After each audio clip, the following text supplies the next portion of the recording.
twice and let the true Judah ride.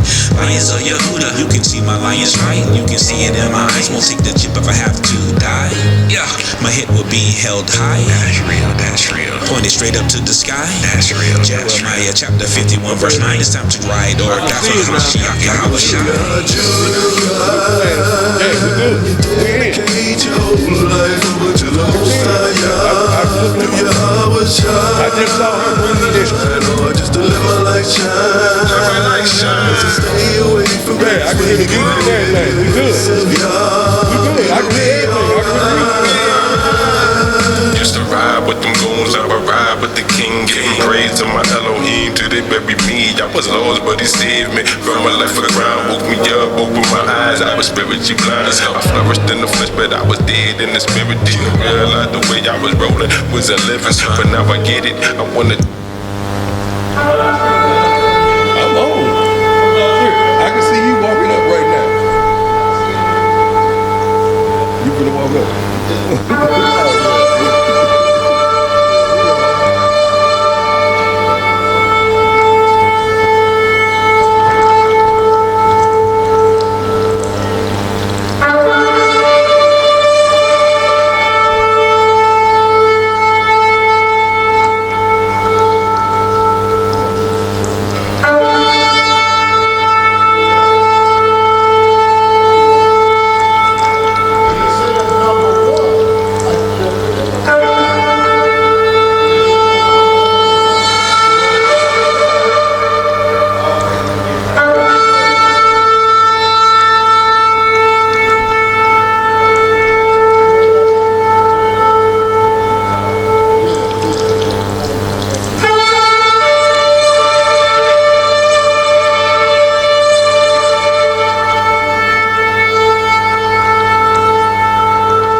In the 30th chapter, it reads, I will extol thee, O Yahweh, for thou hast lifted me up, and hast not made my foes to rejoice over me. O Yahweh, my power, I cried unto thee, and thou hast healed me. O Yahweh, thou hast brought up my soul from the grave.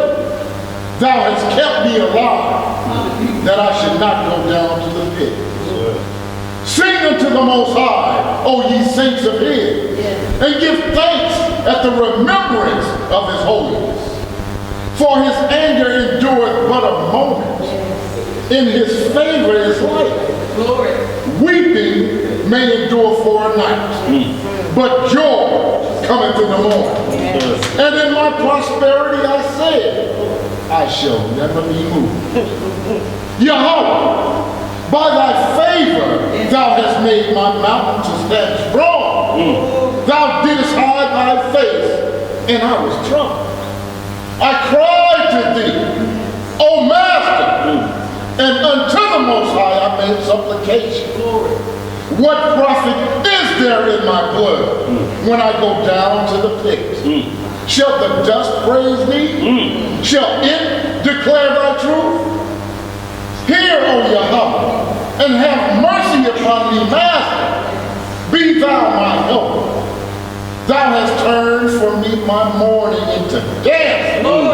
Thou hast put off my sackcloth and girded me with gladness, to the end that my glory may sing praise to thee, and not be silent, O Yahweh, my Elohim. I will give thanks unto thee forever. Hallelujah! Say that!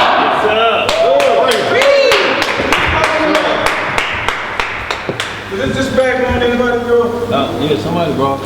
It's been said that nobody claiming it. I've been paying for you. Oh, well, just move it over a couple seats. No, I ain't saying that nobody knows who it is. No. I've been one of the choir. Say, ain't no terrorism going on. Yeah, I'm saying that. Right. Look, you don't hear nothing ticking in there, do you? Yeah, I just kind of wonder. They said there, nobody, Hey, if it act up, just if it act up, just dive on it. Mike, he said use your military shield. Dive on it. Take it out there. Dive on it. I wanted to sing that song out to my partner's family, man. They just lost their youngest brother. Oh, sorry to hear that, You boy. know, he's under 50 years old, and cancer took him out. You know, I just buried a childhood friend of mine yesterday, man. yeah. And his service is today. I was supposed to be there, but I'm here. You hear? Right. But I want to let them know I ain't forgot him. Yes, Slim, sir. big boy, keeping these tears back. Yes, sir. I understand it, bro. But if we keep breathing, y'all, we're going to keep hearing about it. Yep. They may hear about us, so y'all, that's why we got to endure to the end, y'all. We got to strengthen our mindset. Y'all, what I'm speaking of is, y'all, this Melchizedek order is more than a notion to just say you up under that order. You have to be a living, breathing witness up under this order. And what it is, y'all, is to preach this gospel in hostile territory. That's right. And the only true protection you have is your dedication. Right. To believe in spirit and truth to the Most High, and He'll save you from it. He put Abraham in that situation. He said, why does He test His servants like that? Because He could just put us in a land and we'll obey because we just there. What's going on, Tuba? Everything all good. I can hear it. I can just Shalom, bro. So, y'all, what we want to do is get our mind out of the schoolmaster, so to speak, that where we keep dressing up the flesh. The flesh is marked for death. Y'all, the soul is eternal. It's immortal. So, y'all, that's where our minds have to start getting adjusted to our surroundings. And surroundings should make you go back to the flesh. Because all you're seeing is flesh behavior. Y'all, we have to be a light until the Gentiles, or what we call the uncircumcised in heart. We may be dealing with uncircumcised in heart and flesh. But what would it prosper us just to be around each other all the time, just shining our light in each other's face?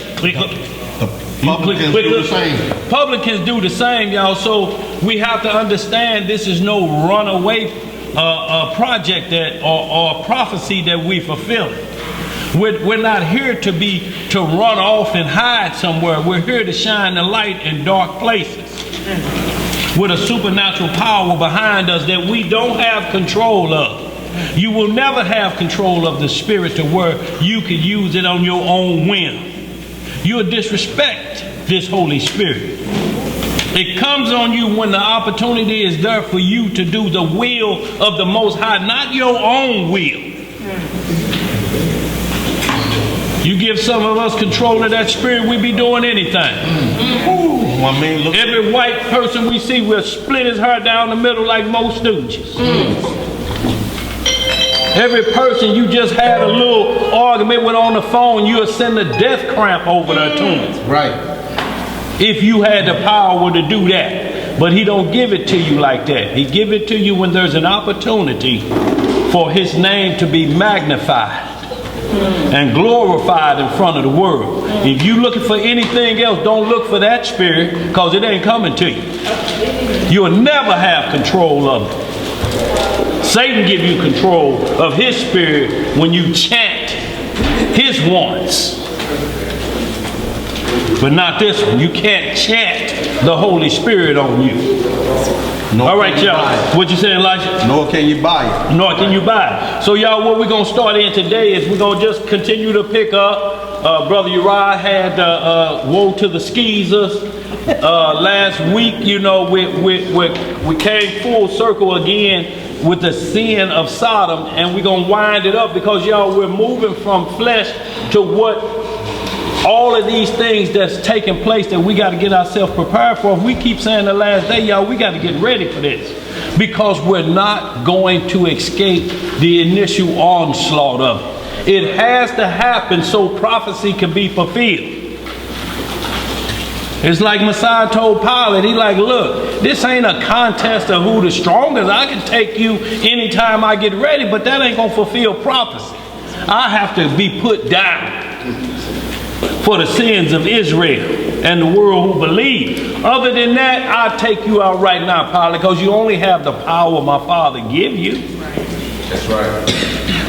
And that's just to keep Israel in check so they can see who their power is. So, y'all, today's class, woe to the lascivious mind. That's the mind when lust don't have no barrier. And ain't got no railings on it. It's buck wild lust. Y'all, and it's from a spiritual aspect, y'all. This is what we need to understand first, because we are in a marriage covenant with the Most High, y'all. We got to respect that, y'all. If we don't, and we playing these role games, it's going to cost us in the end, because he said, I'm not judging flesh. I don't deal with what rots away. Right. I deal with the living, and that's your immortal soul. So I'm going to be dealing with your thoughts. You can say what you ain't did with your hand, but if you smiling in your sleep, we're going to show the whole world what you smiling about. Let's get it, Elijah. Let's start in that 1 Corinthians 11th chapter, and I just want to get to the point where he wants us as a Chaste version, so we get back to understanding Paul writing, switching on his road to Damascus, where he switched from Aaron to Melchizedek, and quit kicking against the pricks. Y'all, that's what we continue to do. We just keep kicking the pricks. That's like just pull your shoe and sock off and just kick a toothpick. Now you know how you felt, you jumping up and down, came barely and walking on your heel and hobbling, and then come right around that corner and kick that toothpick again. On the same toe. 1 Corinthians 11 and what? Where we start now, just start a Chaste version. Let me get that. Let me glass of that. Yeah, look, both sides. Yes, sir. And boy, I'm glad you're in your full Fred Sanford mode. Got about 12 pair of glasses over there. Yeah. And y'all, as we move along, y'all, we're not saying these things like we're trying to get at the youth about this or anything. What we're talking about is, as you get older, things start to come to mind, and you look at Solomon's writings at the end, the Ecclesiasticus, and how Solomon is writing. He said, vanity, all that stuff I have vanity, but when you get older, If you live to be older, a man that's 50 and keep talking about when he's 25, then lost 25 years of life. You ain't gonna never be able to do what 25-year-olds do.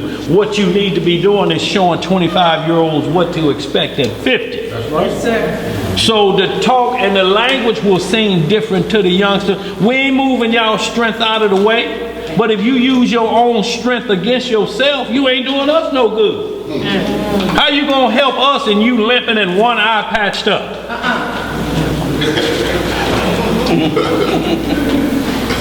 That is 2 Corinthians 11. Let me see what that is. Is that what I want? You said it first. Huh? No, 2 Corinthians 11. 2 Corinthians 11. That's what I want. Yes, sir. And that what it says? Isn't there 2 right there? But y'all, so woe to the lascivious mind, and understand that. I'm not talking about the flesh, because it got to get to the mind first to make the flesh react. Okay. Yeah, start at 2 Corinthians 11 and 1. Y'all, and this is what we're fighting for, y'all. What we're trying to do is get ourselves put in the bride perspective. You know, like, even if you know somebody, then they're saying we get married and maybe previous relationships went on. What they're trying to do is this time, we ain't gonna do nothing. We gonna try to do this thing right. We want to get in the mindset of that this time. But if your plan is you hustling backwards and you can't get in the black, you still in the red of this, everywhere you keep doing this, it keeps failing, that's gonna be a problem. That needs a fix. Or there's woe coming. Stop it. That's what woe means, stop. Something coming. Let's get it, y'all. 2 Corinthians 11 and 1. Reading in the book of 2 Corinthians, in the 11th chapter, and we'll start our reading in verse 1. Let's get some understanding, family. Hold on a second, we got a little system that we're gonna get a bite. There should be a couple up there. Y'all see any more of the big up writings? Oh, that's good for you? Y'all good? Okay. Yeah, notebook, y'all need anything?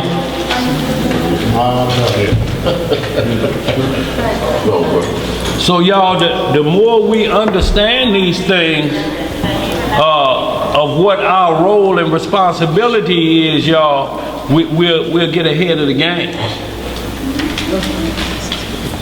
But Messiah said, this is not my kingdom. If it were, you'll see changes already. You'll see who would be in charge. He said, this is not my kingdom, y'all. So when he said it ain't his kingdom, how do we then make it our kingdom? Right. We decide we're going to take over this government. We're going to do some things that are going to equal us out. But yet we still going to be tied to their money strings. Don't work that way. How we looking, y'all good over there? Let's get it. 2 Corinthians chapter 11, verse 1. It reads, would to Yah ye could bear with me a little in my folly, and indeed bear with me. For I am jealous over you with godly jealousy, for I have espoused you to one husband, that I may present you as a chaste virgin. As a what? As a chaste virgin to Hamashiach. But I fear, lest by any means, as the serpent beguiled Eve through his subtlety. Through his what? Through his subtlety. See, it wasn't he just jumped out the closet like the boogeyman, or say Candyman 3 times and spin in a circle. It was something, it just smooth, the smooth taste fooled you. Let's get some more. So your mind should be corrupted from the simplicity that is in Hamashiach. See, it's simplicity in Messiah. It ain't hard. He didn't make this hard. He said it's already hard enough that I got y'all in captivity. And y'all think I'm a pile it on? If you pile it on yourself, then that's a problem within itself. Self-preservation is first. Before you can do anything for anybody else, you got to make sure you ain't piled on. I help you soon as I get from being unburied. No, that ain't gonna work.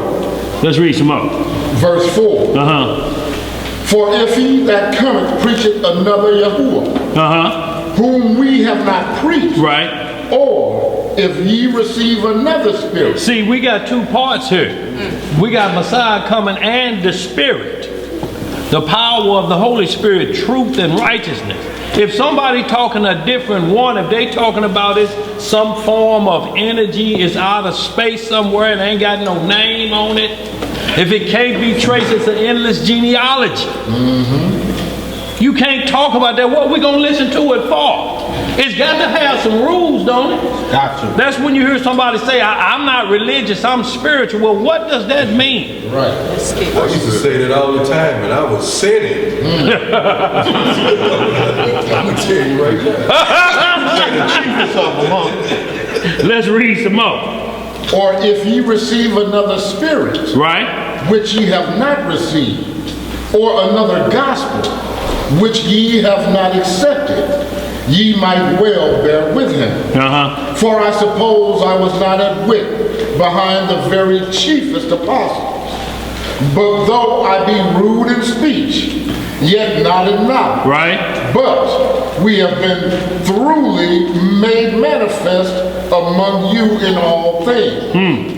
Have I committed an offense in abasing myself, that ye might be exalted because I have preached to you the gospel of Yah freely? How did he preach it? The gospel of Yah freely. I robbed other churches, taking wages of them to do you service. So look, he'll come get you. He say basically all that false doctrine you was in, I took from them so you'd understand what's happening. See, a lot of people are caught up in them camps, but we robbing them camps. Y'all need to come up out of there. Right. You know, look at what's happening there. Take that little bit, find you Israel, and get them out of it, because that's the only thing they know is Deuteronomy 28. Right. And what he's also saying is that he used their own doctrine to win over those who were unbelievers. That's right. So you have to know the doctrine of your enemy. Because once you take their refuge, then they have nothing to resort to. Either they're going to come over to the truth, or they're just going to keep running. That's right. So only two things can happen. Either you're going to come over to the truth, or you're going to keep moving. Verse 9. And when I was present with you and wanted, I was chargeable to no man. What was he? Chargeable to no man. For that which was lacking to me, the brethren which came from Macedonia supplied. You see that? So look, I had backup on these brothers over here that know what the deal is. That's in every part of the walk, spiritual or otherwise. Let's read. And in all things I have kept myself from being burdensome unto you, and so will I keep myself. Yeah, verse 10. As the truth of Hamashiach is in me, no man shall stop me of this boasting in the regions of Achaia. Wherefore, before I love you not, Yah know. But what I do, that I will do, that I may cut off occasion from them which desire occasion, that wherein they glory, they may be found even as we. Right. For such are false apostles, deceitful workers, transforming themselves into the apostles of Hamashiach. See, they transform themselves. They fix up the outside to make it look like it's light. But ain't nothing but just like Jefferson Barracks, some pretty headstones, y'all, all in a row. Seem like they in line, you know. Ooh, they so uniform. Look at these frescoes. Look at them, they just... Dress right dress. Dress right dress. High stepping like the North Korean army. Let's read some more. Verse 14. What it say? And no marvel, for Satan himself is transformed into an angel of light. Right. Therefore, it is no great thing if his ministers also be transformed as the ministers of righteousness, whose end shall be according to their work. You can hold that. So whose end should be according to their work. So you see where this is at. This is a mind thing. Because what you're thinking is going up. That's where you start creating a plan at. You don't just start putting your hands on something and it turn into, you imagine that. So y'all, we have to be clear on what type of bride we want to be for Messiah. We don't want that wedding door to close on us. Yo, so what we're trying to do is be without spot or wrinkle. Y'all know how it is if you got a spot right in that spot right there and you going somewhere. You trying to figure out how I'm going to get it. Dishwasher soap, you just make it bigger and bigger and bigger. Oh, that's a terrible thing. Or that loose thread you keep pulling. That loose thread you keep pulling. Yes, sir. Now you got to go all the way back home. Go all the way back home and get that shirt with the short sleeves and keep your arms like this. Got them CeeLo green on. Yeah. Y'all, let's pick this right back up, y'all. So what we want to do is get the understanding of lasciviousness. Give me that, Zed, what you had over there. Was that G766? G766. Yes, sir. Aselgia. Unbridled lust. Unbridled what? Lust. Y'all see it ain't got no filter. Don't care what it say, don't care who's around when it say it. Go ahead, bro. Excess. Licentiousness. Lasciviousness. Wantonness. Outrageousness. Out what? Outrageousness. Yeah. Shamelessness. Right. Insolence, or whatever that is. Miscreant behavior. Yes, sir, I remember it. Miscreant behavior with no filter, y'all. It's almost, y'all, it's a reprobate mind, y'all. And this is what we're talking about. If you think you're going to dwell in a kingdom with Messiah with that type of mind, Filthy. Everything all on your mind is plot, plot, plot, plot. Filthy. Opportunist. So we see what we're talking about, and if that's in your mindset, that's going to always be everything you think about. How can I gain an advantage over my brother versus seeking his wealth? To bring him up equal to you, you saying, I'm going to rob him. But you robbing him within your own household. Double tightening. Triple tightening. They got lists now that where you see the churches, you know how they used to have all them funds, building funds, Right. pastor fund, anniversary fund, this fund, the pastor, a new hubcap fund. It's the same thing in these camps now. Yep. They run a list that keep you barely surviving where you live. I know them. Sodomites. Sodomites. They had a pastor's retirement fund, $200 a plate. About 300 people went. Boy, he was paid. Boy, come on. And the food wasn't even no good. That's right. It ain't gotta be. Chicken tastes like wood, huh? It ain't gotta be, because once you done paid your bill, they ain't gotta do nothing. Sure no. You already locked in. Y'all, like what we say, we are armed, y'all, with the fruits of the Spirit, y'all, and once we exempt it, is that right word? Exempt it through our walk.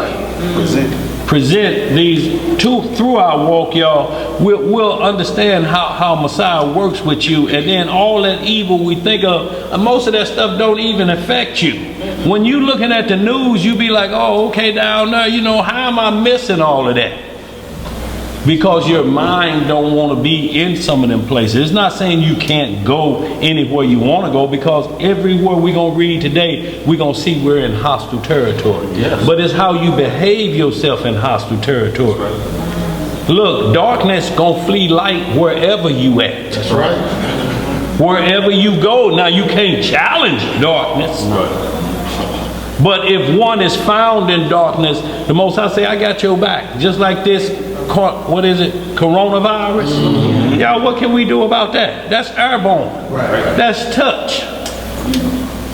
Go ahead, Sid. You know what? We say that because one of the things that as melanated people that we are, and the way the Creator has formed our bodies, with this coronavirus, what we just need to do is make sure our immune system is built up. Yes. As for melanated. Yes. Just make sure your immune system is built up and that you keep processed foods out of your mouth. Pray to the Most High. And you know, because see, the only problem is like a lot of these things are inherited. You know, you may get high blood or something because you got 23 chromosomes from the father and from the mother. And a lot of those things are passed on, so you come out the gate behind the 8 ball. What we're saying is that this is from touch. If your immune system is built up for this, it's what it attacks. Right. That's beyond a flesh type or eating type of virus. That's why they call last day plagues. Unless the hedge is around you, it will penetrate. Yes, sir. Yeah. That's the only way. Because right now with China, anything with China name on, you better not touch it, a cardboard box, nothing. Because it's that fast, and once it leap on you, before you know what you got. Most of your phones is from China. Yeah. And the parts in Walmart from China. So if you see made for China, y'all, we have to be very careful because China is shut down. Yep. And we don't know where this thing is coming. It could be man-made. And Israel going to these corner slant-eye shops, getting their food. It's a time to cut it off about right now. Right, exactly. Go ahead. You might want to make sure, ladies, that when you're going to these shops, you might not want to go to get your nails done for men. Right. And Well, there are weeds and things. They like nasty, and then, you know, Bring it out. they all nasty. They nasty. That's some nasty ass Some people. eat that bat. No, they eat anything. Anything that move. But there's a video circulating where they're getting on public like escalators and things of this nature, and they spitting on it, They are. smearing it all. I mean, these nasty heathens, nasty. And Israel, boy, we just don't get. We see the writing on the wall, and we still won't look. We won't read it. And we continue to go, or it won't happen to me, blind faith. see, that's excessive lust. You're saying it ain't gonna get me. It's like the dope deal. Right. You watch, what is Harlem Gangster? What is it? You know, Gangster in Harlem, American Gangster. American Gangster. Yeah, I knew they had Gangster in it in Harlem somewhere. But what you see is you watch him and you say, well, that ain't gonna be me. Right. I'm gonna escape it. I'm gonna be the first and only drug dealer to retire. With a 401k. Yeah. And you know it ain't happening. So y'all, we're not looking at prophecy at what it says. It says there's going to be trouble for the saints, and they're going to get wore out. Yes, sir. So we have to get our mind wrapped around resurrection because we may die first. Not dead, but wore out. Well, wore out, you know, and what I'm talking about is beat down to your last breath, to where he says, I'm not going to put more on you than you can bear. So y'all just tell me when you had enough, and I'll take you out of the way. You know, so y'all, we just want to get the mind ready for this. Go ahead, sis. Two things. Go ahead, sis. You know, it used to be a time, Brother Daniel, where they would tell the people, don't spit on the street because they're afraid people get tuberculosis. Right. I don't know whether you all. Yeah, I remember. Yeah. As to number one. And they would say, don't spit on the street, and it was a law. Yeah.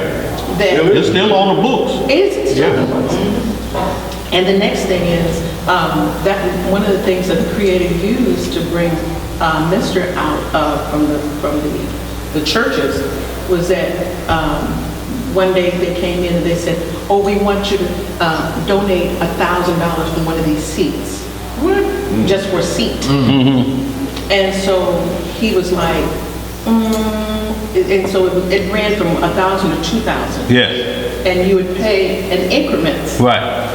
And Mr. being the person that No, boy, you be paying on. $100 in You'll be in hospice before you get through paying that. $1.50. Another thing was that he, the cross, the things he had built, For the church, right. He built a cross that was like 12 feet by 12 feet by whatever it was, across 6 feet across. And he told them that, when he left, you know, they said, okay, we're going to pay you this amount for this, and he never built 2 of them. And they're still in the churches today without him ever being Right, compensated for. Yeah. You know, and it's that where there's a different type of robbery. See, that's a thing that makes you think. See, that's a burden on you that because you're scared to ask where my money. See, look, if we're gonna be self-sustaining people, then we can't expect nobody that this is how they feed their family to give it to us for free. Right.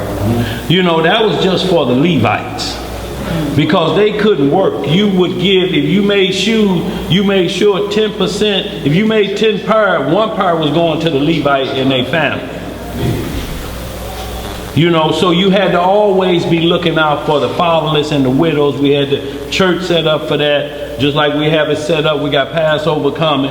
You know, there's a cost for that, but we always look out for our fatherless and our widows to make sure that costs don't prevent you from keeping a commandment. But there's rules in here that we have to exhibit as well to make sure that you don't get caught in that same rut every time. And that's to get your mind right. Because if this goes away, you're going to be solo. You still got to do it. You still have to do it with us or without us. Because it says study to show who self-approved. Oh, so y'all, let's get what you had over there, Theo. We good. Nothing. Nothing.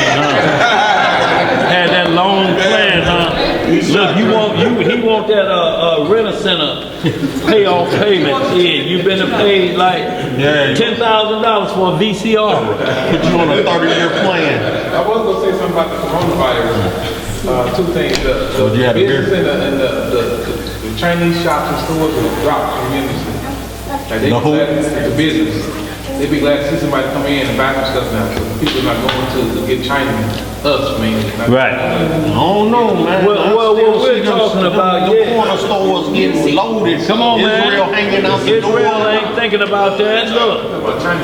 Look, y'all, and there's a hedge of protection for Israel so that they can repent, y'all.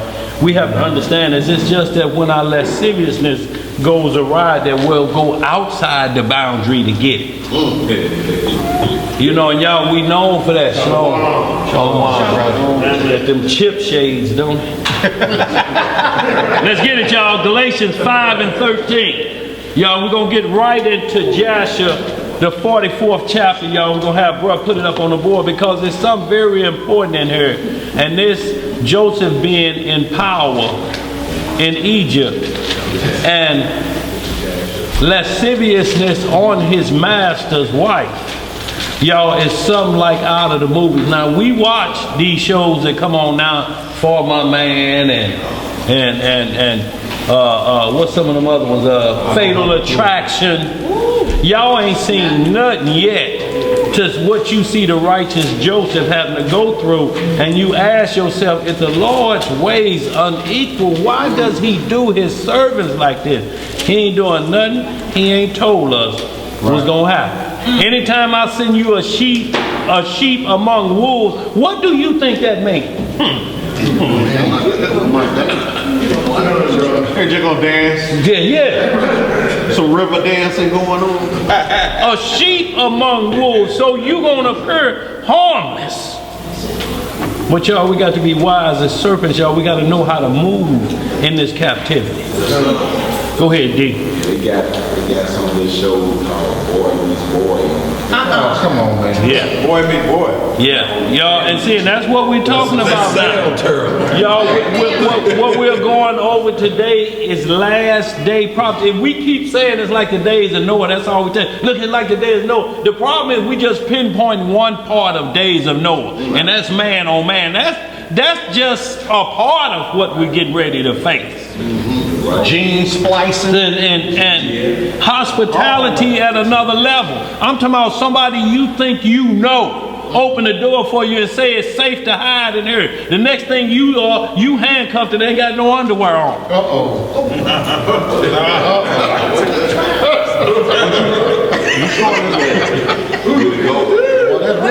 See, Some of that Pulp Fiction. That's what we're talking about, y'all, because the world is finna get into that where the love of many is going to wax cold, y'all. That's why, I mean, you look at it today on the news. All these youngsters, and not just youngsters, but people are being murdered by the people who said they love them. You find that most of these home invasions, it's like no forced entry. You know, it's a lot of children killing their parents. Husbands killing their wives and children. And it's over the most pettiest stuff. Children killing their parents because they can't go outside for the weekend. That's the lust for the computer games.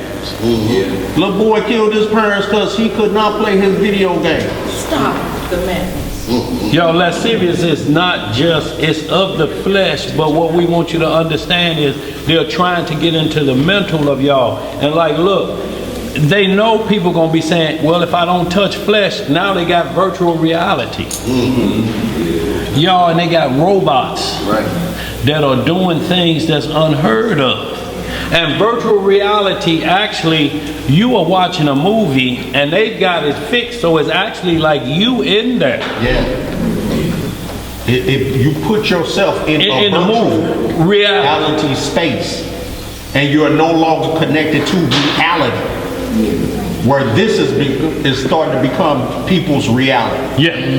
Especially, and they're attacking the young, the children first, because you get the children, you got the parents. That's right. Me and Boaz was talking about how in Demolition Man, it had gotten to that no-touch society. The male and female connection with virtual reality and how that goes with the no-touch, because they were on CBS this morning talking about instituting no more handshakes but the elbows and constant mask wearing and all that stuff, and no speaking.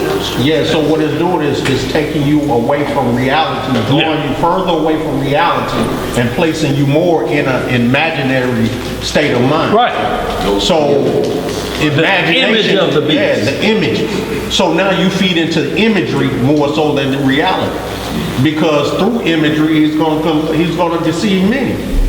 I mean, you see it going down now. And then you see they, not to cut you off, we got to get back, but you know, they say in a particular day in March, you have to reprogram your TVs because they're changing all the satellites at all the news stations. They just started doing it last week to the 5G. All the news stations are getting the 5G towers. They started removing them last week.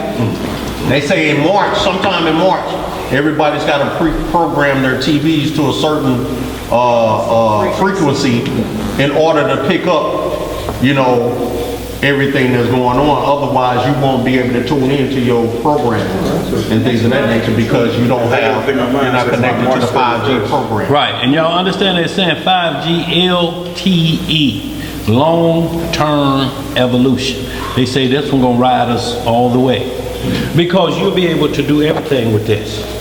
You can open up portals with it. You're going to be able to do everything. It's going to be linked to your right hand.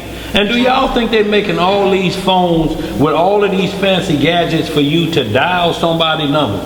Yeah, I got the such and such. Well, I hear you the same as I'm on a payphone. What's the difference? I mean, they're not making them for that. Right. These youngsters don't even text them on. It's instant with whatever's going on in your life. We wasn't Twitter and that. We want to let the whole world know what's exactly happening right now and where it's happening at. Instantaneous. Yep, you're getting shot at. It was some shooting they showed, and the woman in the bath, they hiding in the closet from the shooter at the community center over there. And the lady saying, I posted on Facebook, and I'm thinking, you hiding from your life, but you see. That tells us what the mindset. The mindset, the conditioning is working. It's working. I mean, look at how many people were murdered on Facebook Live. I mean, actual murders caught on Facebook Live. They actually talking and being murdered at the same time. Or do the robbery and you got all the goods and you on Facebook. Yeah, hit them up again over there on 15th and Coke Brilliant. Now you telling the address and got all their jewels. Yeah, we kicking it up here at Hotel Motel 5 too. That's where we at. No, with all the booty. No, you see the little cats that just did a robbery, flee to the house, run in the house. Now, mind you, the cops ain't chasing them. The helicopter got them. Right. Watch them dump the car, run to the house. They go in the house, change their clothes. One of them try to take off all his clothes like he been chilling in the house. All the 5-0 show up at the house, drag them both out of there. Cause the auntie like, they just ran. The cop like, bring out them 2 cats that just ran them. She's like, I just woke up. What are you talking about? The helicopter just, we saw him run into your house. Where they at? She didn't have a clue that her nephew and his partner that just ran up in the house after committing a robbery, and they in the back room trying to act like they playing video games. Right. 5 walk in there, get your ass up out of here. Let's go. She like, what the hell? Yeah. She didn't have a clue. She in her sleep. But y'all think about the love waxing cold to bring that drama to your grandmama's house. Right to her house.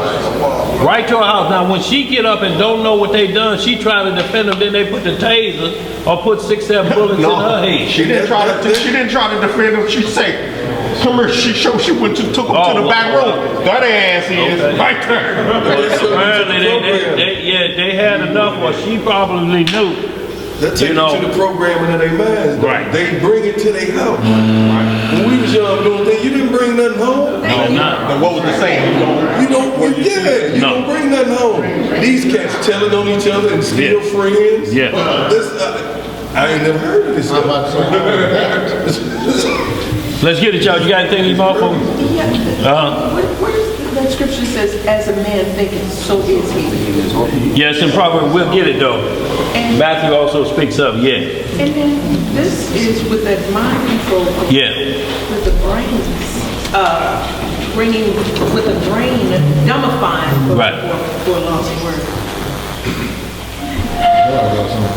Yeah. What you got? It's what you saying, Emo. We finna get heavy into it though. Yeah, this, go. All this computer stuff is to make us emotionless, have no feelings towards anything. Like everything is a game. That's what they putting us into, virtual reality. But it's the tree of good and evil, y'all, because you look at how fast you can pay a bill. If they say if you can get it paid before the truck get there.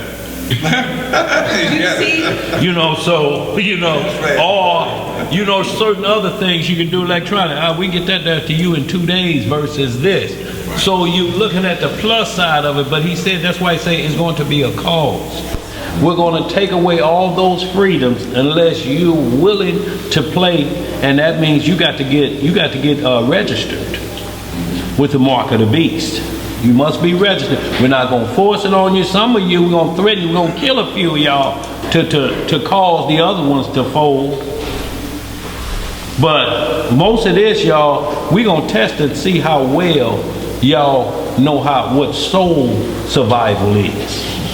Or is it your flesh you're going to try to keep alive? Creator. Or you're going to chase your flesh to the grave.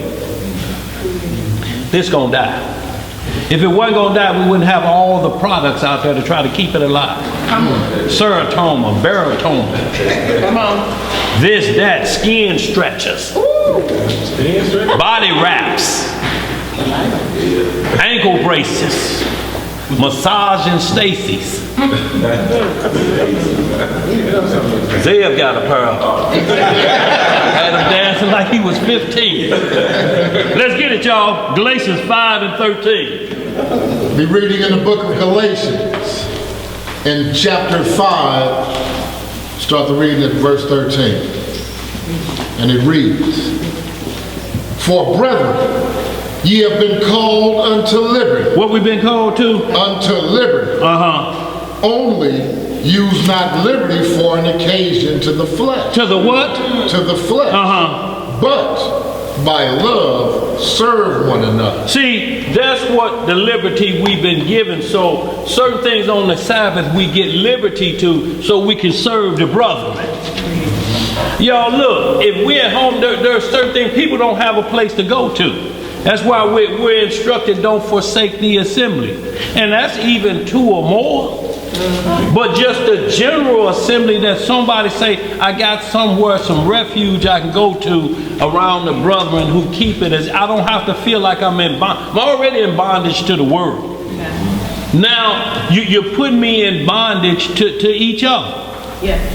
Better not do that, better not do this. But our liberty, we given a certain liberty under order of Melchizedek. And he started off, Messiah started off with it. He said, ain't you read where David ate the showbread? For the priests only. But that don't mean you can just do whatever you want. Liberty don't make you break laws. It has to be for the glory of the Most High. We go out our way to help a brother or sister on the Sabbath. That's not the work he's talking about. That's not servile work. That work may take 10 Sabbaths, but you do it at your own pace. Servile work means don't do nothing that they're required. When you get on there, 8 to 4, you can't decide I'm going to stop now for a couple hours, I'll get back started late. You can't do that on servile work. But the work of the fruits of righteousness can be done 365. Every year, all day, every day. The fruits of the Spirit don't never stop working. And that's what he's going to judge, and those are what's called the works of righteousness. Yo, we got to understand the difference in doing tomorrow. You're doing work of the Lord. The works of righteousness gonna manifest fruit. If all you saying is I cut them niggas up the other day, I put them down by about 20 of them, and you still by yourself want nothing left, no spoils. You at least got some spoils, I know. Right. But they expect you that's what you want to hear. Killing, and it ain't nothing but Israel. He wasn't nowhere else doing this. He wasn't saying I was up in there and I smashed Buddha down in the middle of that Chinese restaurant after I got my order. After he got his order. Let's read.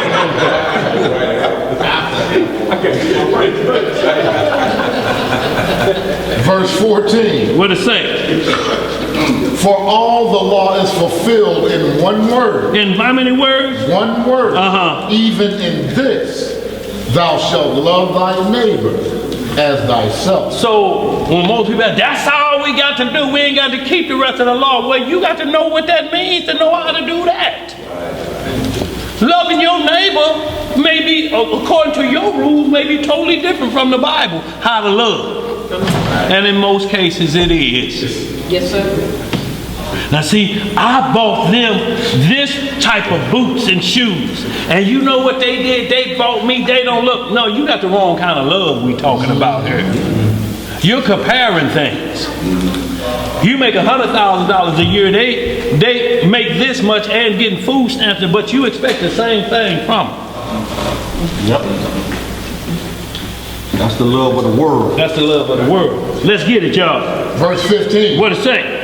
But if ye bite and devour one another, take heed that ye be not consumed one of another. You see what's going to happen, y'all? Biting. Every time you take a bite out of each other, you just going to be consumed. You're going to eat up the whole class. Right. Everybody biting and devouring one another. You know you don't want nobody around like that. After Mike Tyson did what he did to Vanity, he stopped getting invited to certain parties. So he just ain't gonna eat what's on the menu. Everybody, you know, coming in with earmuffs on at swimming pool parties, cause Mike there. No, y'all, we can't bite and devour each other, y'all. And that's what happened because the outsiders see that and say, well, damn, they ain't got no love toward each other. Right. That's why Paul was talking about him, those going to war with each other. Yeah, going to war with each other, debating with each other. And he said, I partly believe it. I heard all the rumors of Negroes clowning with each other, exalting themselves over each other. Yeah. Because one knows one thing and the other one doesn't. You know. Game plan. Read some more, bro. Verse 16. What it say? This I say then, walk in the Spirit, and ye shall not fulfill the lust of the flesh. If you walk in the Spirit, you shall not fulfill the lust of the flesh. Because he put us in the most wicked kingdoms on earth. It's to try you. Why would I stick you over here where ain't no problems at, and you're trying your spirit to see how you can hang? But he never puts you in a position that where your life is at danger. Every time he say, I got you, whatever they do. If they put you in a hole, I'm going to be right there, partner, don't worry about it. They going to see it. And y'all, we're going to get into a little bit of this Joshua 44 for y'all to understand.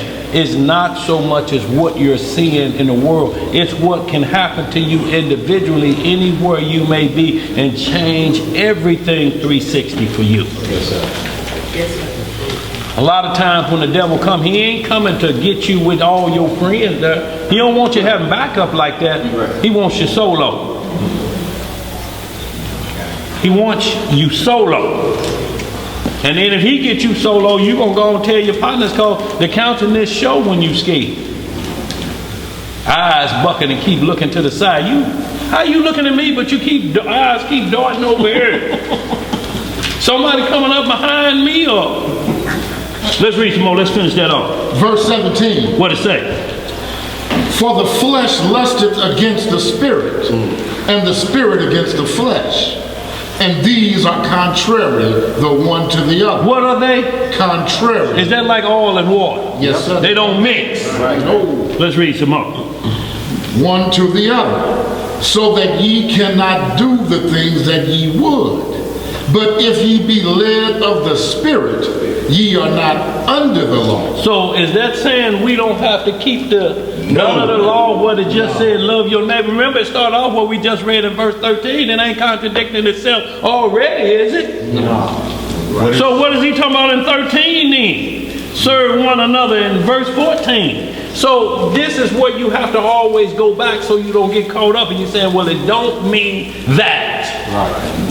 When you go to Romans chapter 13, he breaks down. Yes, sir. What it's talking about with this love towards our neighbor. See that light? We're going in there. Right what you talking? His spirit is there. That's what we're talking about, y'all. That's the one love. Read some up. Verse 19. Now the works of the flesh are manifest, which are these: adultery, right, fornication, right, uncleanness, lasciviousness, idolatry, witchcraft, hatred, variance, emulations, wrath, strife, seditions, heresy. Hold on, let me catch my breath. Ooh. Okay, 21. Envying, murder, drunkenness, revelings, and such like, of the which I tell you, before, as I have also told you in time past, that they which do such things shall not inherit the kingdom of Yahweh. Now this is what we're trying to get to. This is what we're trying to practice to, that the Holy Spirit will come upon us, but this have to be practiced. It's not coming on you with all of what we just read. The Holy Spirit does not dwell with evil. Neither does light dwell with darkness. It's not going to come if what we just read is involved in your mental. Because guess what they'll blame it on the Holy Spirit. That spirit caused me to do that. That's blasphemy. So that's why the Most High don't allow you to control it. Go ahead, Elijah. I was just going to say, like in the Wisdom of Solomon chapter 1, it says the spirit of discipline, the Holy Spirit of discipline will flee. Yeah. A mischievous soul. It won't enter into the same body as these attributes. You think you're right. Let's get it. Verse 22. What it say? But the fruit of the Spirit is love, joy, peace, long-suffering, gentleness, goodness, faith, meekness, temperance. Against such there is no law. So now you understand the verse that just said, where we at? But if you be 18. Well, you know what I want. If you be led of the Spirit, you're not under the law. So now you understand what he meant right there. He's always going to answer himself. We just have to keep going. If you exhibit all of these, what law are they going to put on you? Run this list 19 through 21 and see what can they put on these fruits of the Spirit if you exhibit in this. What would you be breaking? That they can say, right here, that look like immolations. What are you pointing to? Long suffering? Explain how it's immolations. See, it's not saying that you're not a sinner. But if you're not doing what's on the list, there's no law against you at that point. You have to work on the ones, and everybody in here knows the ones that they're struggling with. Let no man judge you. You know the one. Ain't nobody got to keep pointing it out to you. You know the one. Let's read some more. What does it say? Verse 24. And they that are Hamashiachs have crucified the flesh with the affections and lust. See, once you crucify, once you kill it, you can't run back to it. Look, the only reason you killed it because it was about to kill you. You killed it and got away. I just killed lust. I killed lust. If it was only that evil. If it was only that evil, and then before you can sit down, the phone ring. Hello, man. Why you been? Just done killed lust. Well, put the knife up, man. There's some freaks over here, boy. They what? I'm on my way. That's how quick it can be. You become a serial killer. Yeah. That's how quick the devil plays. Y'all know y'all have been drunk and throwing up on the side of the toilet and hugging it for some coolness. Lying. Talking about, I swear I will never drink again. Phone ring. Hello, you better get over here, man. They got Hennessy, they got Grey Goose. Everything is set out there. They ain't gonna cost you nothing. I'm on my way. I'm on my way.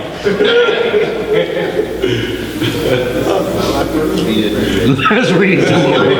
Go ahead. Verse 25. What it say? If we live in the Spirit, let us also walk in the Spirit. Right. Let us not be desirous of vain glory, provoking one another, envying one another. See, provoking and envying. But you mad at me about what I got and I'm a poor man. Right. In the Spirit. You mad at that? What does y'all envying means? It means I wish I had what you have. It's a form of covetousness. Or there's a point where I kind of envy you, brother, for that. You know, it's a side that says, sometime I wish I had that gift that you got. So there's levels of it. And then there's the level you can go above, where you hate what somebody got and you envy. Look at that nigga, get up early and go to work every day, got him a car. Yeah. I hear the nigga working a second job trying to get him a truck for his wife and children so they get back for work. He a coon. What kind of, nigga a coon. All that work for the heat. All that work for the heat. I've been making that white man money. You gonna get your roll. Boy, come on. Go down that store and get us something to eat. There ain't that much. What you mean ain't that much left on the card? On the card. Let's read some more, bro. Let's finish this up so we can get into it. Where you going next? You finish that? Let's get right to Romans 13. Start about 13, or do we need to back it up a bit, Lash?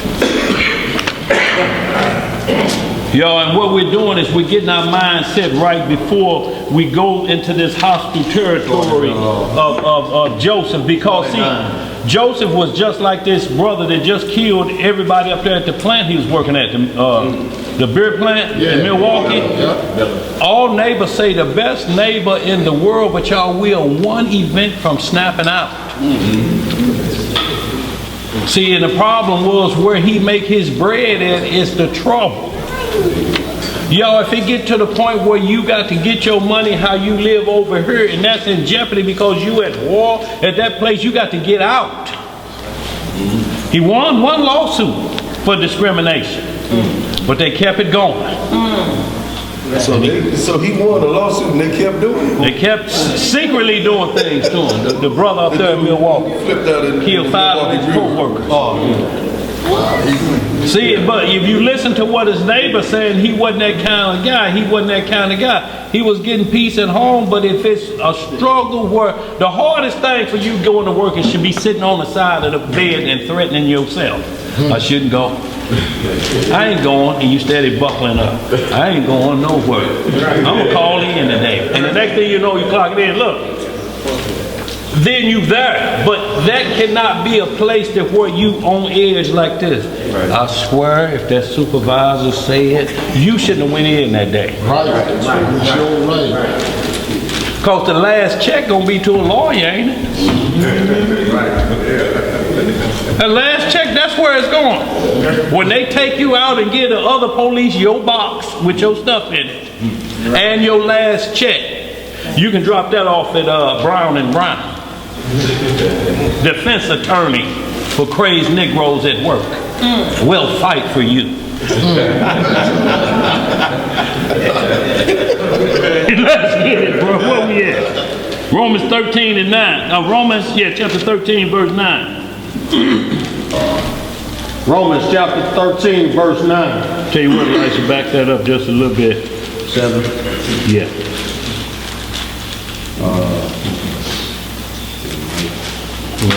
It's up to you. Yeah, go ahead. Go ahead. We get caught up on that. Yeah, go ahead. Yo, and this is a thing that a lot of people struggle with too because it's obeying the laws of the land. Y'all, there's a fine line with that. If you believe at one point the Most High set him up, he said, I raised Pharaoh up. If you let that come out of your mouth and then believe that it's going to operate at where you go against the grain with everything that it does, right. The Most High say, if they go against it, I'm gonna get them too. Because if I tell you I put you in that land and I put them over you and I got a certain rules, you got to follow what they say you got to. Most of it, probably the majority of it, ain't gonna be what kills you. We can holler they legalize the same-sex marriage. What they got to do with you? Right. Unless you thinking about it. Is that what you're really afraid of? Secretly. Look, it's the problem if they say you cannot marry the opposite sex. Then there's a problem with the law, and you got to say, nope, not happening here. I have to take the trial of the Lord here, right here. If they say that, but they ain't said that. What have they said but what we were told is going to happen? We're going back into the days of who? Noah and Sodom and Gomorrah. We are going back into them days. So all they're telling you is the behavior, but just like the righteous Lot was in the middle of them, righteousness is still on the earth. Abraham was in the middle of unrighteousness. He got thrown in the fire. Yes, sir. His daddy was an idolater. Right. I mean, it's always happened in Israel. Yes, sir. And always will continue to until Christ comes back. That's right. And when we get in this chapter 44, you're going to see what Romans 13 is talking about. You're going to see Joseph exhibit that. Go ahead. Most of Israelites today are born and raised and live within the most violent and terrible neighborhoods of society. Yes, sir. Let me ask you this. So is the United States government got our neighborhoods wild and like that? Look at it like wild and like that. It's Israel that's profaning the name. So let's get rid of the police and then we police our own city. How long do you think that's gonna last? What was that movie, The Purge? Yeah. That's all we said. Let's do a purge. How long do you think that's gonna last? When everybody be dead, because that's the only way that you could get away with it. You will purge yourself out of existence. St. Louis is already over 100 murders already in 2 months in. Y'all, I know it's terrible what they do sometimes, but it's what's called a necessary evil, if you want to look at it like that, because you can imagine if it wasn't no police. How you gonna go to work? You looking at your screen at your camera and there's a yard sale at your house while you at work. Hey, wait a minute. Put them boots back. I'm on my way. Y'all better put it back. I need to clock out early. You got too many points. Look, they ain't even took your stuff. They selling it on the spot. Oh, man. Somebody call the police. Somebody call the police. The police never buying stuff. Right. Police never buying stuff. Let's get it, y'all. Romans 13:1. Romans 13, verse 1. They sell it to the police. Hey, look, police in business too now. Like, I've been looking for one of those for people. It's some that, like we're talking about envy and jealousy, it's some do that to get payback. Some got beat up in school. This gives them an advantage to get you back. Yeah. Let's get it. Romans 13:1. What it say? Let every soul, Let every flesh. let every soul be subject unto the higher power. Right. Powers. For there is no power but of Yahweh. Right? The powers that be are ordained of Yahweh. See, we got an issue here because when we get into 1 Corinthians 12 and we're talking about the administration, it said helps in governments. The spirit to be there. Daniel was a help in the government in Babylon. That's right. Joseph was a help in Egypt. So, y'all, there's helps in government. There's a fine line between Cunning and helps in governments. Cunning is Al Sharpton. There ain't no helps in the governments for that. They just opportunists. But helps in the governments, man, they look at things and they see things like Queen Esther was in Mordecai. Right. To save Israel. You have to have somebody on the inside. You ain't making no laws. Most High always gonna put somebody there because he gonna put that nation in a perspective or a position where they cannot find no way out, so they have to look for a Hebrew. And y'all, this ain't started in America. What we gonna read in Egypt, all nations, the only problem we got a skin color problem. You don't look at them Hamites like they did nothing wrong. Right. That's a terrible thing. You gonna give him a pass? Oh, the skin color the same. You a coon. You a what? Coon.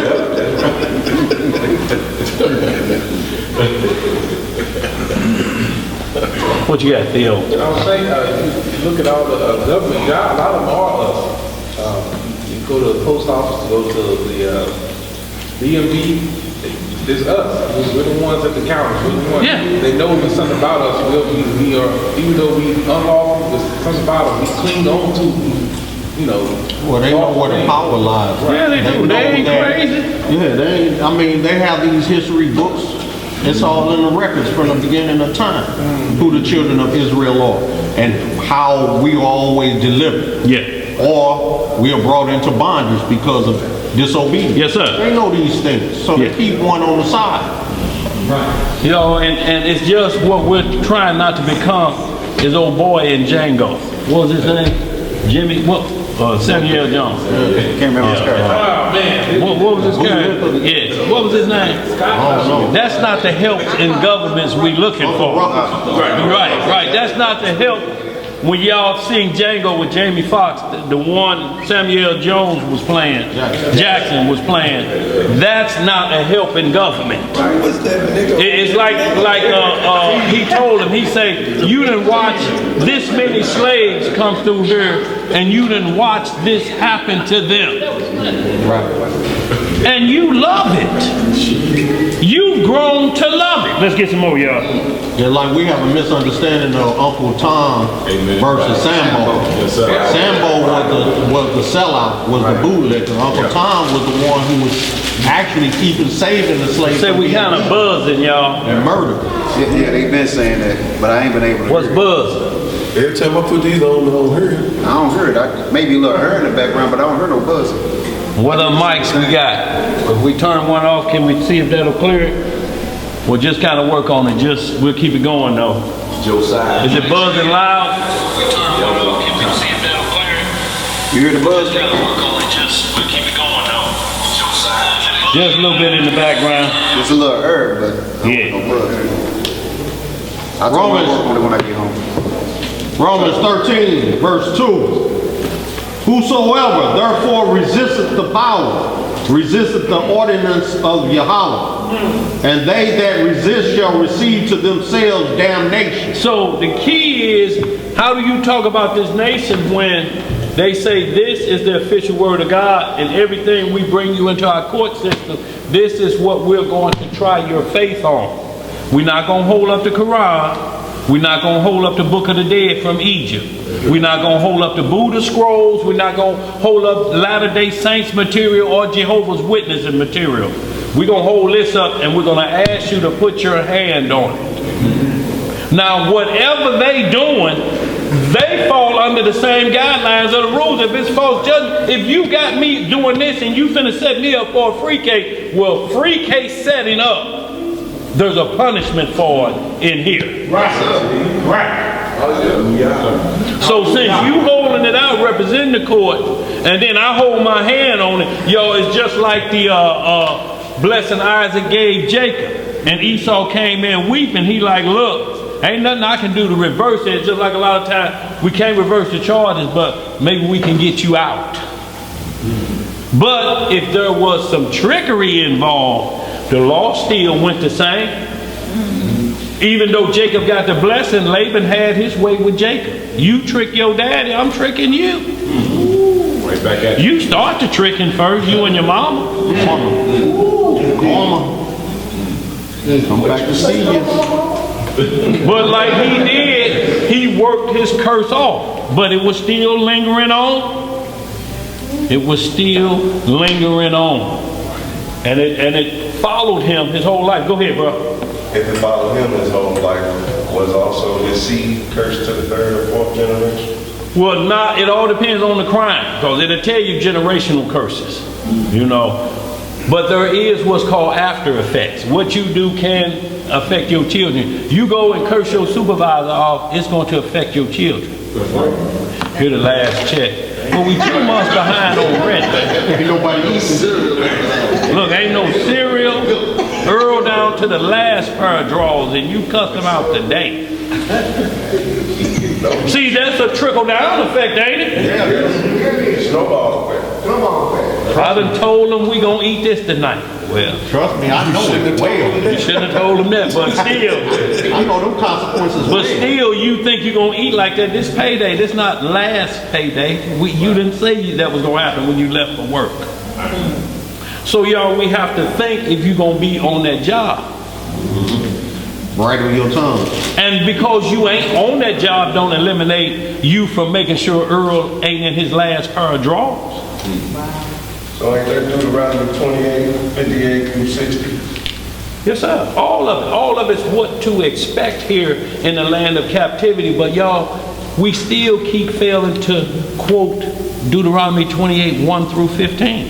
What we should have did to If stay out you of do this, this will make a smooth walk from 16 through 68. If you do 1 through 15. Don't keep forgetting about it, y'all. We can't keep reminding ourselves of the schoolmaster. The schoolmaster is to correct faults and trouble and sinning. That's what the schoolmaster did. Like friends. We got to go back to verse 1 through 15 of Deuteronomy. Love the Most High. Love the Most High, and you'll see how things will change up there. Y'all, we got time we have to do. Let's not get that misunderstood. But we're going to see brothers that doing hard time, and the Most High was with them there every step of the way.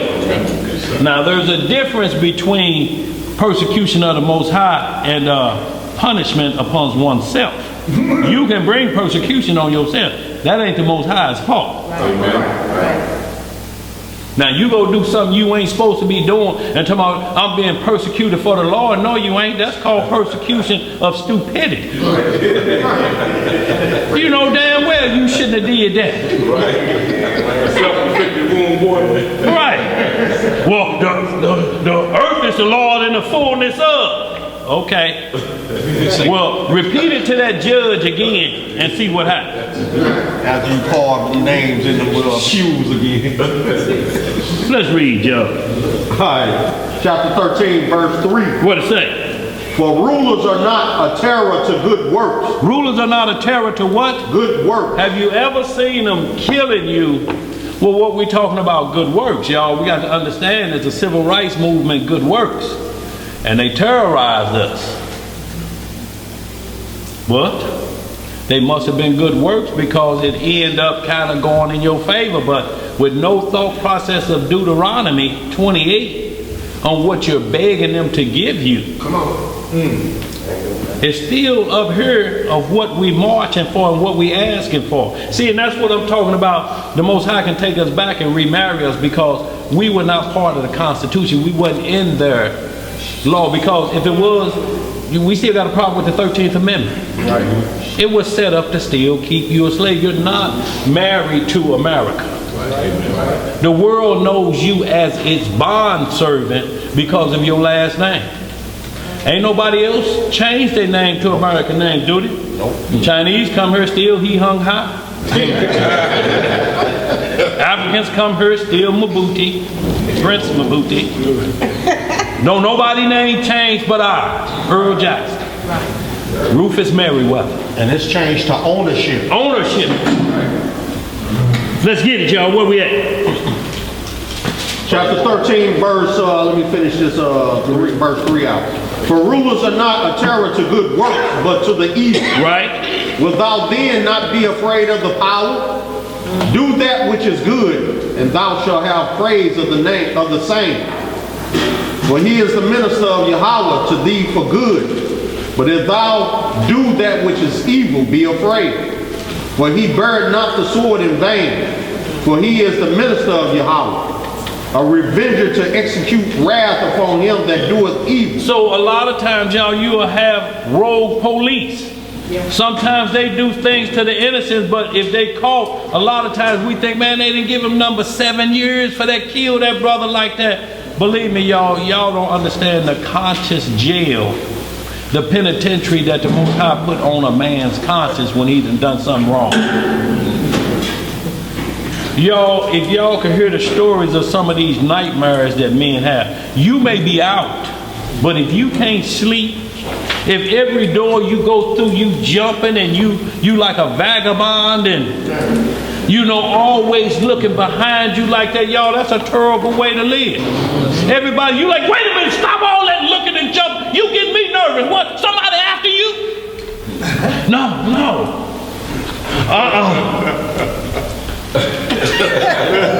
Smoke some of that can. Hey. So, y'all, because judgment don't come speedily, we think that the law of power ain't working. It's working, y'all.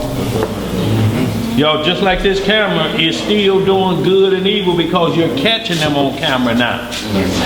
And it may seem like they ain't getting it, but y'all, the Most High is working behind the scenes for this, y'all. Because guess what? What other court system you gonna use to bring it down? To tell them to change their way? What else you gonna use? Well, who else you gonna go to, I should say? Who you gonna go to, the Russians? Right. Who you gonna go to? Oh, there's some Negroes got a camp over there. We'll put them up against the government. They change clothes when the government comes. Oh, my. Put on their church clothes. Right, go ahead. Where we at? Let's finish this up. I ain't gonna stop no more. Go ahead. Verse 5. Yeah. Wherefore ye must needs be subject, not only for wrath, but also for conscience sake. For what sake? Conscience sake. For this cause pay ye tribute also, for they are Yahweh's ministers, attending continually upon this very thing. See, if you're mad about people who go to work, Israelites, y'all working for the slave master, what do you think taxes pay for you and you on food stamps? You working a food stamp gang. You ain't working, but you got 10, 11 women and they working a food stamp gang. Where do you think that money's coming from? From the very people you telling not to go to work for the white man. Right. Them they taxes coming out of there. Right. So you can eat. I mean, look, we can't have it both ways. Right.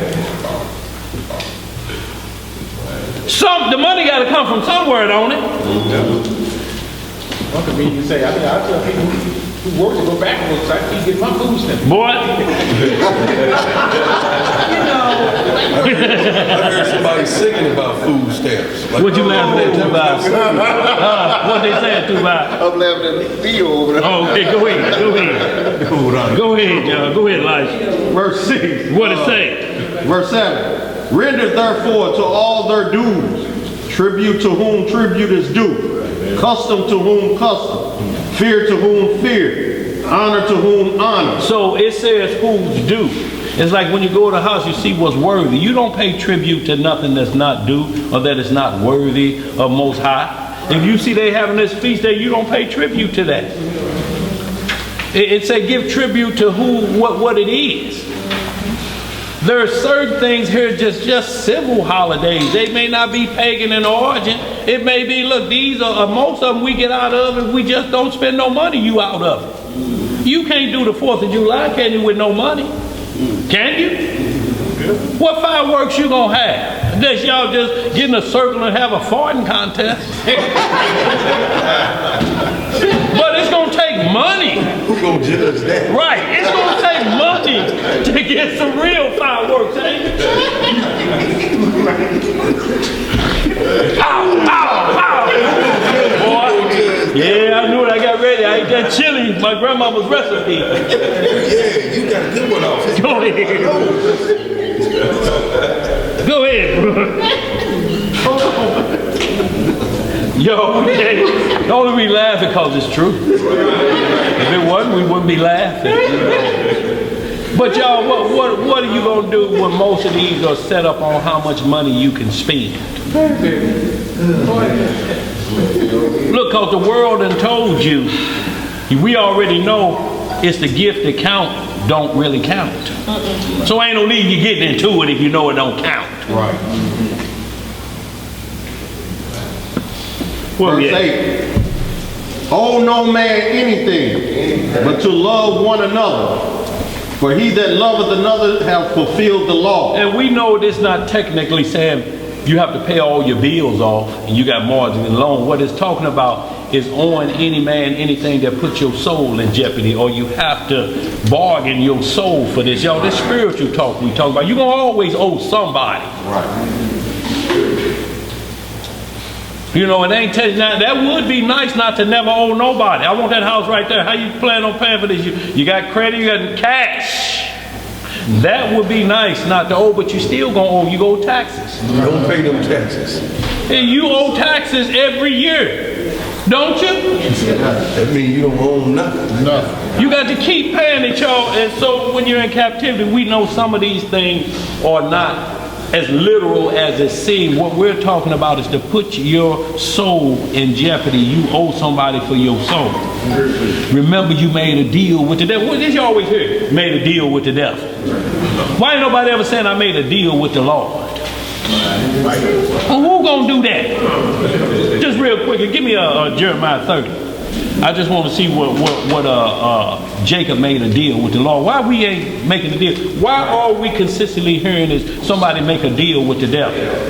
Well, you know the devil don't. He say, well, look, I play for keeps. Ain't no get back.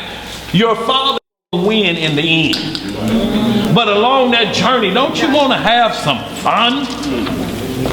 Why wouldn't he want you to see what's behind door number 2? What is he scared of? And I want to see what's behind. It's going to cost you your soul, though, if you look back there. But my soul, you don't want no flesh. That's going to be dried up in 70 anyway. I need what ain't going to never dry up. That's your soul. You ready to play? You ready to gamble? Let's get ready to roll. What it say, brother? When you want 30 and what? Where you want to start at? Right where it say, maybe right around the last few verses where it says, if the Lord, if you be with me, hold on, let me get right there. You get there, Elijah. All the talking. Maybe around the end, and if you be with me. It's like 10, 11. No, that ain't what I want. Maybe further up, like 30 and if thou be with me, I will give thee a tenth of all that I have. Let me get it, y'all. Esau come, okay. My brother Esau, hold on. Well, I thought that for sure was 30. Getting a little slack around here. I'll come back to that. Go ahead, let's pick this up. I know it's right in that area. Hold on. Y'all go ahead, let's pick back up on that. I'll come right back to it. Romans? Yeah. Before that, y'all know where it's at. Jeremiah 11. What is it? Jeremiah 11. Jeremiah 11? I think it's 11. No, it's not 11, it's 30. It's in Genesis. Go ahead, Elijah, go ahead, pick that back up. I'll get it right here. Romans 13 and 9. For this, thou shalt not commit adultery. Thou shalt not kill. Thou shalt not steal. Thou shalt not bear false witness. Thou shalt not covet. And if there be any other commandment, it is briefly comprehended in this same name. Thou shalt love thy neighbor as thyself. Love worketh no ill to his neighbor. It worketh no what? Ill to his neighbor. Therefore, love is the fulfilling of the law. You want me to read it on? Yeah, go ahead. And that knowing the time that now is, it is high time to awake out of sleep. Right. For now is our salvation nearer than we believe. Genesis 28, what I wanted, y'all. Go ahead. The night is far spent. The day is at hand. Right. Let us therefore cast off the works of darkness. What we gonna cast off? The works of darkness. And let us put on the armor of light. Right. Let us walk honestly as in the day, not in rioting and drunkenness, not in chambering and wantonness, not in strife and envy. Right. But put on the Most High Yahweh Hamashiach and make no provision for the flesh. Make no provision for the flesh, y'all, and let us walk as it's day, y'all. Let us walk always that eyes on us. And look, y'all, the generation we in right now with this 5G and these cameras, all eyes is on you.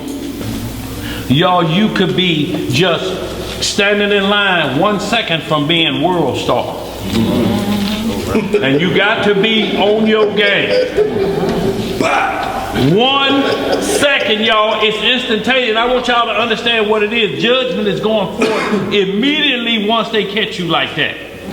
You got to be, or your conscience have to always tell you, when I leave out of my home, all eyes are on me. I have to walk like it's day. If it's 2 o'clock in the morning and you go out, you have to walk like it's 12 noon. In the daytime. Like it's in the daytime. Not in lasciviousness of the night. Boy, freaks come out at night. Yeah. See, that can't be you. You got to be except me. I'm going to get that baby some drawers. Not sneaking. Right. Because they're going to have you on. With no drawers on. They're going to have you on video. And they're going to play it before the world. Especially if you claim to be Israel. Boy. Especially day of the circumcision.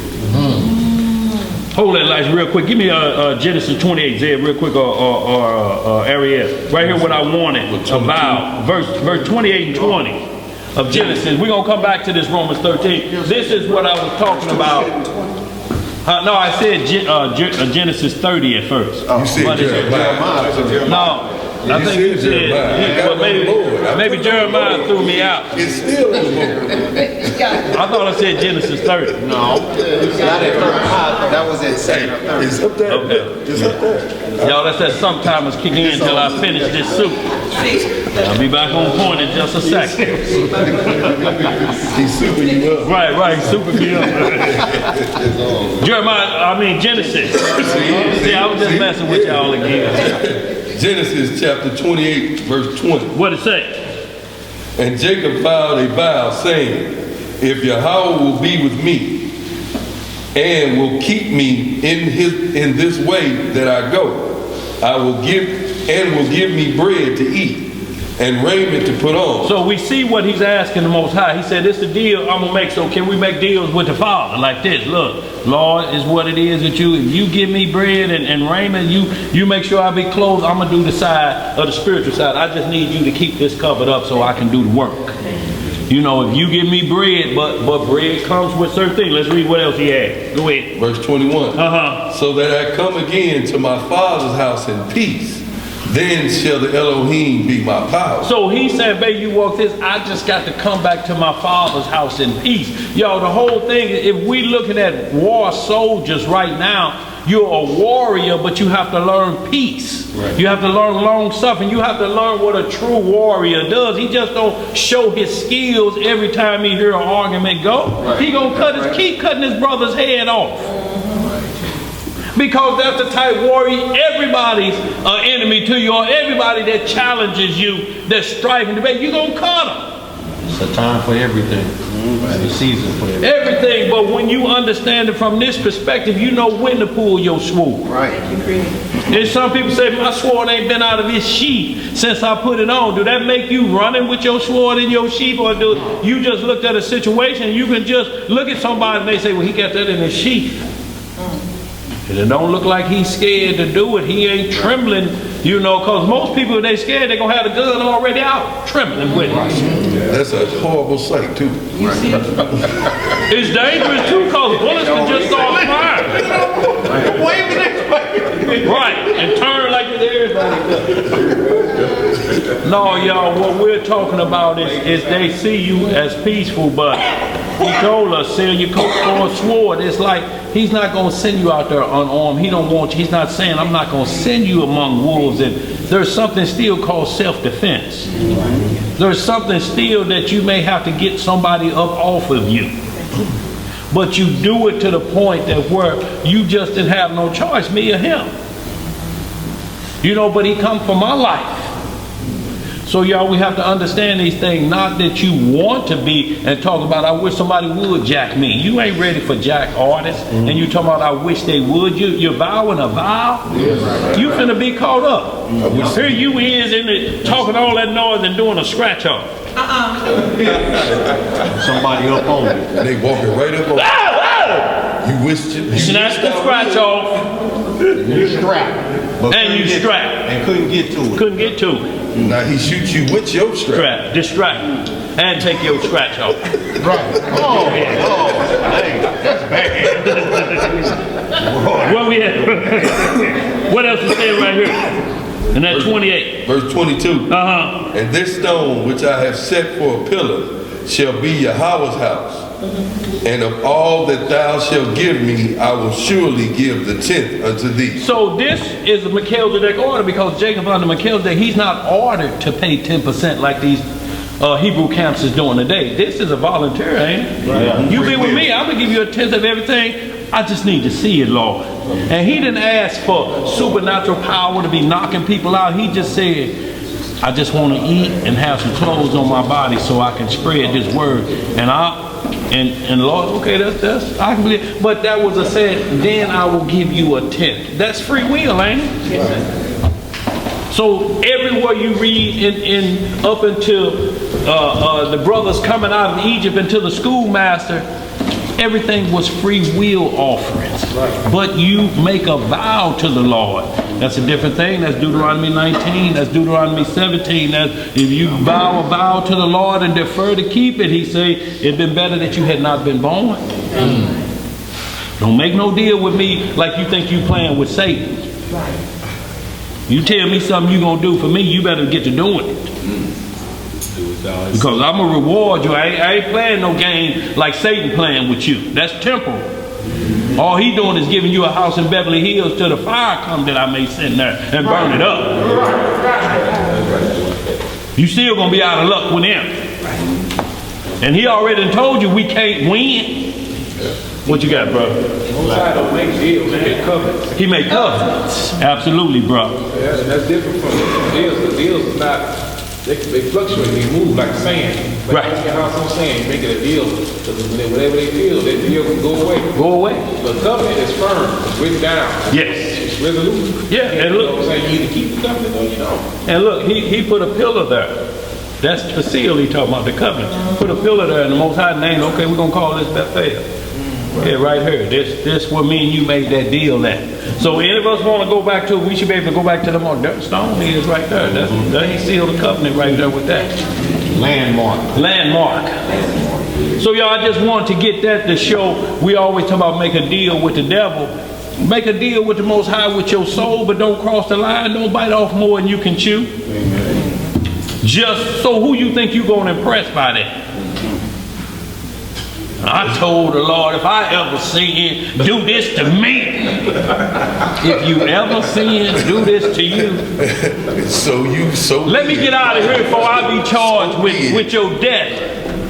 Because lightning could strike any minute. As you have spoken. Where we at, Elijah? We finished that Romans 13? No. Did we? I think we finished. Okay. No, we are in Galatians 5:19. Did we finish that up? Yeah, we did. We finished that. Okay, Colossians 3 and 5. Y'all, then we're going to get right into, I want to get into Isaiah 3rd chapter, and then get right into Jeremiah on the brain. Maybe we got to get into Jeremiah for some before we leave. Maybe it's Jeremiah 30 and 9. Well, that's what you told me. Yeah. You gonna try to cover that up? And that's yeah. Well, we can go there. I mean, that's good work right there. I called it. You said no, that ain't what you wanted. That's Jacob's trouble. You talking about? I wanted it there, but not then. Colossians 3 and 5 will back it up to 1 if we need to. Y'all, what we're talking about is losing the schoolmaster mentality. When you're under the law of the schoolmaster, you always looking for fault.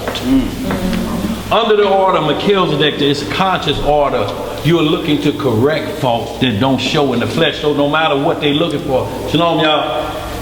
All right. So whatever they're looking for can't be detected because you already know the lights are on me. The lights are on me. So up here, you already ready for what the world has got out there. You like, look, the lights shine all the time. The Most High never turn his lights off. He say the world is lit up like 10,000 times the sun in its strength. The sun is in its strength between 12 and 2 p.m. He say his eyes are 10,000 times that at 2 o'clock in the morning. Darkness don't cover up sin. Sinners run to darkness. The trick. We got to run to the light. What's that? Go ahead, burn your hand. They gonna stay lit down. Is it a trick candle? It's your trick. Pull it out. Flip it over. Go ahead, Brian. Go ahead. Colossians chapter 3. You want to start at where? You can go to 1 if you need to. Yeah. Colossians chapter 3 verse 1. What it say? If ye then be risen with Yahushua, seek those things which are above. Of where? Above. Where Yahushua sitteth on the right hand of Yahweh. Set your affection on things above, not on things on the earth. See, it says your affection, your wants, whatever. There's a righteous side of lust, and then there is a wicked side. The only side that doesn't have two sides is pride. And understand what it means. The scripture never will tell you have pride in yourself. Right. Or proud thing. And understand what it's saying. It's not saying, nobody can say, I'm proud of the way you did that. They say it, but if you say it, there's an issue with pride within oneself. That means you will never take correction. Right. And that's what was found in Lucifer. No correction. He just kept saying, but why? You know how a child do, you don't touch that fire. But why? Because I said so. But why? Because I'm going to beat your... But why? And it's still why. Right. So Lucifer kept asking, why can't I be on the right hand of you? Because you can't. It ain't reserved for you. But why? But why? And then you act out. Because it's in here, you don't want to understand but why. So sometimes you have to get burned to understand what why means. Right. And he's set to burn. Go ahead. And then after you burn, you find an excuse as to why you did it and not is because your own curiosity or your own disobedience. Right. You always got a reserved excuse as to why you did it, and it's not because of you. Sorry that you got caught. versus repentance. Right. Let's read. Go ahead, sis. But isn't that what the people are doing today? You have a lot of people today that you tell them do this. I was around the 30 and 40-year-old one time, and I said this and this. The scripture says don't do. Right. And they kept asking me for why. Right. But why? So I'm telling the scriptures, but why? And why does he say, and I don't feel as though I should be able to go by those laws. I don't feel as though I should be able to do this. I don't feel as though I should do this.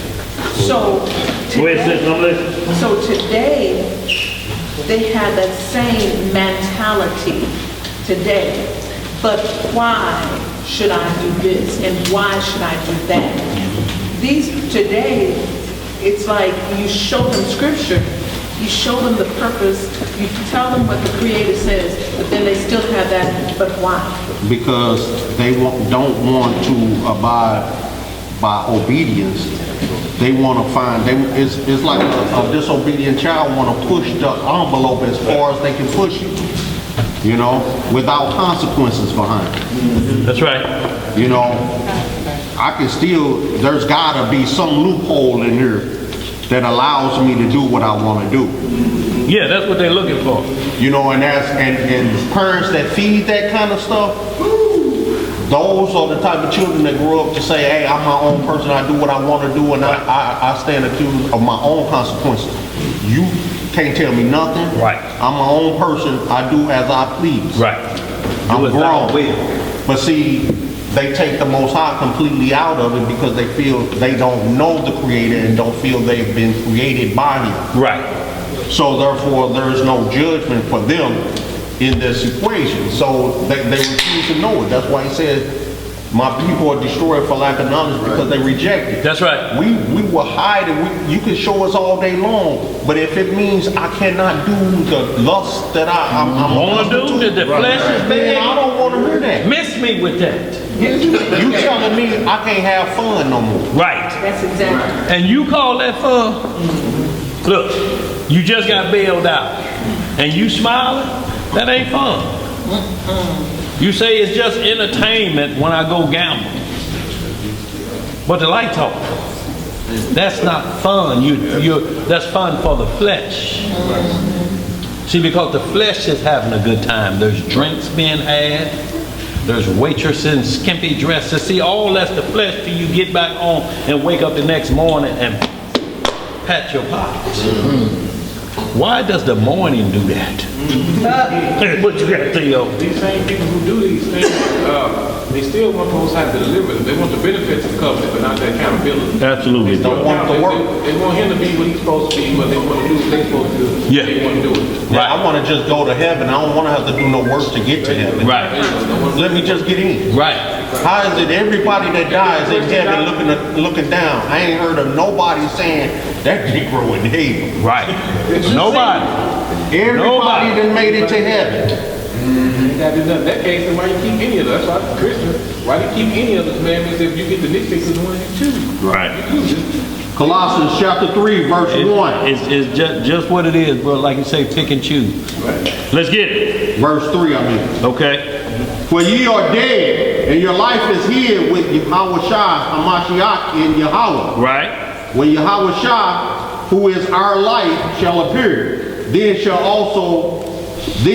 ye also appear with him in glory. Right. Mortify therefore your members, which are upon the earth, fornication, uncleanness, inordinate affection. What kind of affection? What kind of affection? Inordinate. Out of order affections. Look, you know it's out of order when you threaten each other that I'm going to tell it before the world. Well, how you going to tell on yourself? You were still participating, wasn't you? How you going to tell on half of yourself? You know what I'm saying? I'm going to tell the whole world you like to do this. Well, the problem is you like to receive it. Wow. Ain't that a problem? Yes, sir. The problem, why is you smiling like the Joker? That's a big ass smile. Right.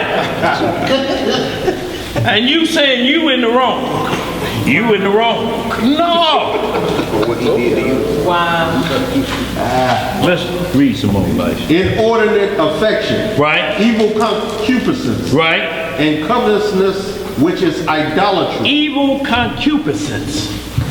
Yo, the word Cupid is in here.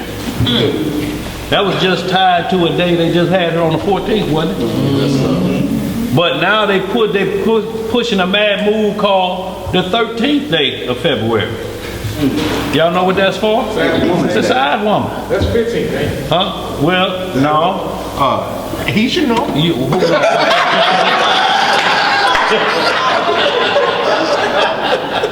Right, he like don't correct his name. Don't correct his name. Okay, the 15th then.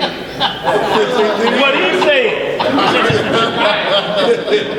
But y'all, what we're talking about is just those days we have to be served like wise Cupid always told that. He just shoots his arrow and whatever it hits, that's what he fall in love with. Concupiscence is the same thing. Whatever I see, I want.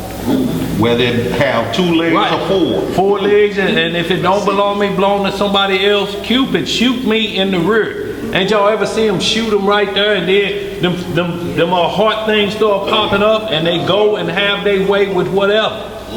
Concupiscence. Let's read some more. Verse 6. What it say? For which things sake the wrath of Yahweh cometh on the children of disobedience. In the which ye also walked sometime, when ye lived in them. But now ye are also put off all these: anger, right, wrath, right, malice, blasphemy, filthy communication out of your mouth. Filthy communication. Y'all, look, you can talk about the devil. That's not filthy communication. Now, if you're talking about the works of the devil, it may be filthy. But what we're talking about is having pleasure in talking about filthy communication. That's what he's talking about. You're bigging up sin. Boy, when the lights used to go out, and you laugh, and you like, quit laughing and get to the punchline. What did you do when the lights go out? It's making you laugh and it's a good time like that? You know it ain't. Because you know what they're going to say, because they're going to start whispering right then. If it was about how much fun you had, you don't go from, and then when the door open, see that. No, tell it as loud as you was laughing. You know something wrong then, right there. Corrupt communication. Let's get some more. Some good manners. Verse 9. Lie not one to another, seeing that ye have put off the old man with his deeds, and have put on the new man, which is renewed in knowledge after the image of him that created him. What are you renewed in? Christ. In the knowledge of Christ. That created him. Born again. Renewed in that mindset. How you gonna renew back to devil worship or the commandments of men? That ain't no renewing, is it? That's like leaving church and going back, ain't it? Yeah, right. And bringing back 7 more demons worse than the ones from your first estate. Boy. Go ahead, Lord. Verse 11. Where there is neither Greek nor Jew, circumcision nor uncircumcision, barbarian, Scythian, bond nor free. But Yahweh Shah HaMashiach is all and in all. So right here again, we get to see the law, bond free, male or female. You gone, sis? Shalom. Shalom. So what we're talking about, y'all, you see here where he's saying, ain't nobody off limits to this. Always continue with the law, male, female, bond or free. Yes, sir. So a lot of times, you know, women, you're getting in relationships and where they say, no matter what I say, you do it.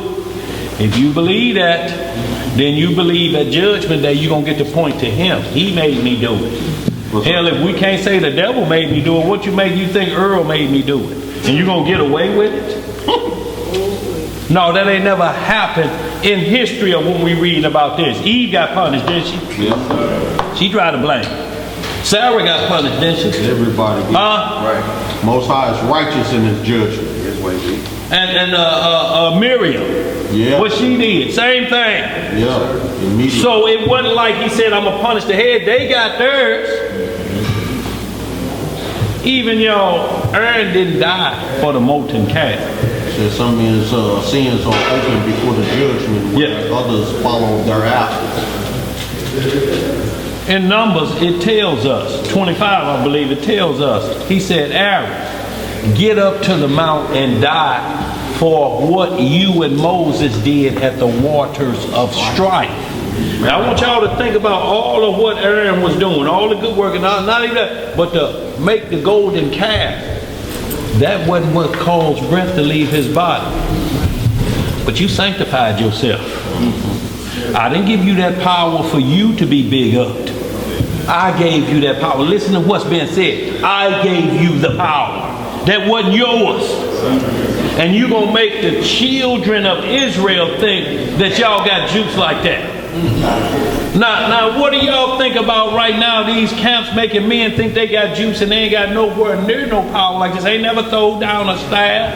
Right. Ain't never had a herd of locusts come nowhere.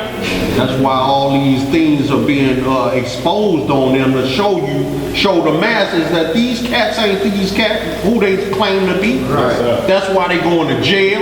That's why all manner of things are befalling them to show the world these are not Negroes to be trusted in. These are not prophets sent by the Most High. Right. He said, believe them not. Most High never pled guilty. Don't let them that's going to jail, these men of these camps, tell you that they put Christ on trial. Not on a plea deal. Not on a plea deal. Right. He never said, I plead guilty to that charge. Where it's written at a lesser charge. Right. Let's finish this up, y'all. We're going to speed this up. Okay. A couple more. What's up, John? Verse 12. Somebody had a question in the chat. What'd they say? They wanted to know if cursing was considered corrupt communication.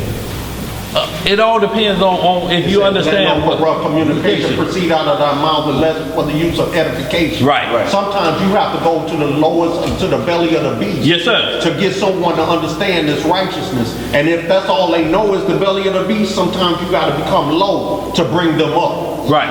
And that's all it's saying. Cursing and cussing are two totally different things. Two different things. Right. Cursing is judgment. Right. Cussing is just corrupt communication, just, real. That's it. It's a big difference. It's like you got a sentence with 10 words in it and 9 of them are MF. Right. But that lowly in spirit or lowly in atmosphere or environment will understand that and bring them up to that level, whereas at some point he won't have to hear cussing to get an understanding. Right. He'll understand perfectly. Right. But to get him onto that side, you might have to go through that to win him over. Right. May have to holler, get your head out your... Right. But he's there with it. He's there. And he may come from, that's all he know. Right. Some people, man, I don't come from that smooth talking. Right. Man, you sound like one of them church folk. Man, I ain't listening to you. Exactly. Now, if I come rough, you're like, oh, I like that. Right. Like Jake, the way Jake brought us, many of us from the hood to the world. Yes, sir. We wouldn't have got it hearing it from some doodle back. Right. But Jake and Daniel's way of deliverance brought many of us from the hood into the word. Right. Because we could relate. We can understand. And their sense of humor, we definitely could relate. Because we all came from that same background. And understand too, the Bible, when it talks about curse words, it says you have to understand what that means, corrupt communication, unless you understand what curse words mean. Curse be the man that lieth with his father's wife. So what's the name? What would that person be called? A man lying, you call him a mother for unlawful carnal knowledge. For unlawful carnal knowledge. Knowledge means second school. So you a mother because you got with your father's wife. That's a curse. That will be pronounced on you. That's why they say curse be the man. Mm-hmm. So that title come MF. But the problem is when it's evil communications, when you start calling yourself that. See, man, the MF like me, man. See, I I don't spend my money over that. See, because I'm a bad mother. It's like women taking on the title that's mentioned in Sirach 25. That women that talk like this, she should be called Sirach calls it says a bitch. Some verses say a dog. But that's where women got to the point that where now they call each other that. Or they may say, I'm a bad, to get the point across that I don't take no stuff. Right. But if you look at where it originated, that's corrupt communication, because you're basically telling them, I want you to look at me in this light as the curse word. But you never break down how the curse word identifies why you're calling it cursing, because curses are pronounced. Right. Death curses. If you saying I'm a bad MF, you know, shut your mouth. You know, Paul said though he be rude in speech, he wasn't rude in knowledge. Right? Yeah. So sometimes he had to go to certain parts, you know, and get gutter. Yeah. You know, and get gutter. You know, so that they'll understand, you know, what it is he was talking about. Right. I mean, you go to we know the hoods, the projects, where it's the lowest of the low. What kind of conversation do you think you're going to hear there? You ain't going to hear nobody speaking from the British accent. No. What Jacob called the whore queen over there, yeah. No. Good. Right. What they saying, bro? They ain't say nothing yet. So would that be a form of like how Jude say, save some with compassion and save some with different deliveries? Well, sometimes you have to get like you can't wake nobody that sleeps sound. You can't just keep shutting with kids. Billy, wake up now. Right. Wake up, Billy. That's on the never go to school. Boy, you have to wake up. And then when you wake them up, and then you have to get up. It's the only thing that makes them refocus and realize I need to be waking up. Because of sound sleep, they grumpy, and then you like, get your, and that kind of snap, what's happening? It snap them out like It snaps them out. So in like manner, when the devil have some on hold, you may have to just punch him in the mouth with this truth. Right. But you giving them a dental plan when you hit them. You just ain't gonna have them, you know, walking around with no fronts with the umbrella look every time they smile.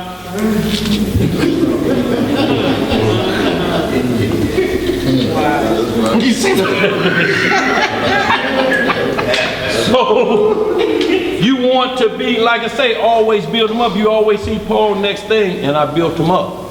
They sold just now. No, then knock their teeth out and leave them right there. No, put a new plan in there. Good choppers now. And then he go back to where it's at. But you have to understand that these individuals, that's how you see the change in them. They don't use that language on a regular no more. They'll tell you, man, I don't go by that no more, dog. I used to remember that name, yeah. Cutthroat, I ain't cutthroat no more, dog. I'm carrying the cutter though now, the two-edged sword, dog. That's all I'm doing now. So they'll tell you them ways ain't there, but you know not to cross the line. You know they ain't forgot. Right.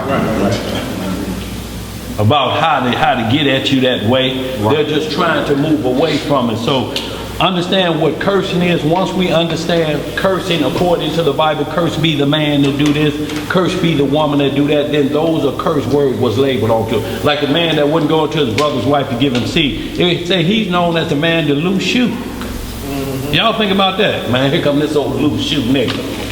That meant he wouldn't follow orders, and they say they just spit in his face and throw a shoe at him like they did Bush over there. He ducked up. But like I say, you're known as the loose shoe. They be like, how you like that title? Here come this loose shoe mother. Right. Now you putting a whole string of curse words together. But if you trace them back, they're related, and you're like, ooh. So should we be saying those things or calling people that because you're actually pronouncing a curse on them when you call them a bad man? I'm telling you, man. Or ourselves, when we find ourselves, said, man, see, I told man, GD me, man, GD me, God damn me. Wow. Crazy. Every idle word. Yeah. Right. See, but you say those to be cool. You understand what I'm saying? I won't be cool if I don't say it correctly like that. I got to make myself look bad, so I got to throw these things. In the book of Jude, it said Michael came with no railing accusation against Satan. He's like, man, let go of the body, or We can do what we did in the war in heaven. Your choice. We can get busy again. Satan just backed up. He didn't have to keep on, get back you, goat foot you, Baphomet looking. He wasn't going through all of that. He just said, back up. You know, for we do this. Right. You know, you don't want this. Well, he like, oh, okay, hold up, swole up. Now, we're going to have a repeat performance because you know it said it looked like you flew like lightning. Two beats. Let's get some more, y'all. Let's get caught up. We ain't got but 30 minutes. Go ahead.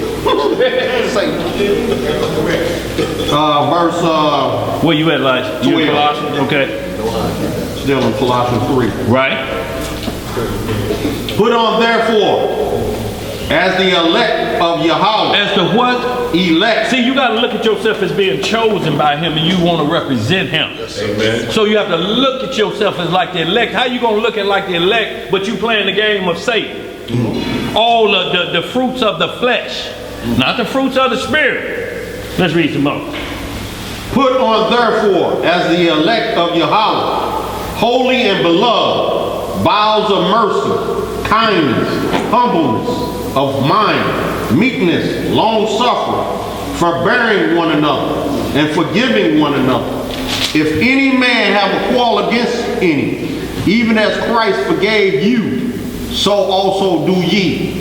And above all these things, put on charity. Put on what? Charity, which is the bond of perfectness. So if you want to be perfect, you have to put on charity. And that means give something that your right hand don't know what your left hand is doing. And basically what I mean, you ain't got to sound the alarm about it. It's from in here that you're doing this. You see some suffering. That's true charity. Y'all, but understand the Most High is saying, that sounds like old punk doctrine. It's only punk because you're not seeing it for what it is. It said, if you don't learn how to do this, you can't live in a kingdom that starts at 1,000 years doing this. It will be impossible for you. Because the same chaos you warn against right now, you're talking about, if you don't change that behavior and try to practice peace, peace don't mean you a sucker. Peace means that you're just minimizing violence. You're practicing to see a kingdom that where I don't have to worry about this. How you don't want to turn on the news and you talking different? You ain't talking no peace. Your peace don't make you a punk, do it? No. Especially when you tell somebody, okay, now look, I understand you out of control, but I ain't gonna be too many more of them. Right. That's still talking peace. That's why the script say, be at peace with all men, if it be what? Possible. Some cases it's not possible. Sometimes, right, there has to be some correction. But you can't leave in the police car. They have to do this. Here's my card. If we have anything further or you have any more information, give us a call. But you can't be in the back seat hollering out the window. Call Big Mama and see if she still got Earl's fun.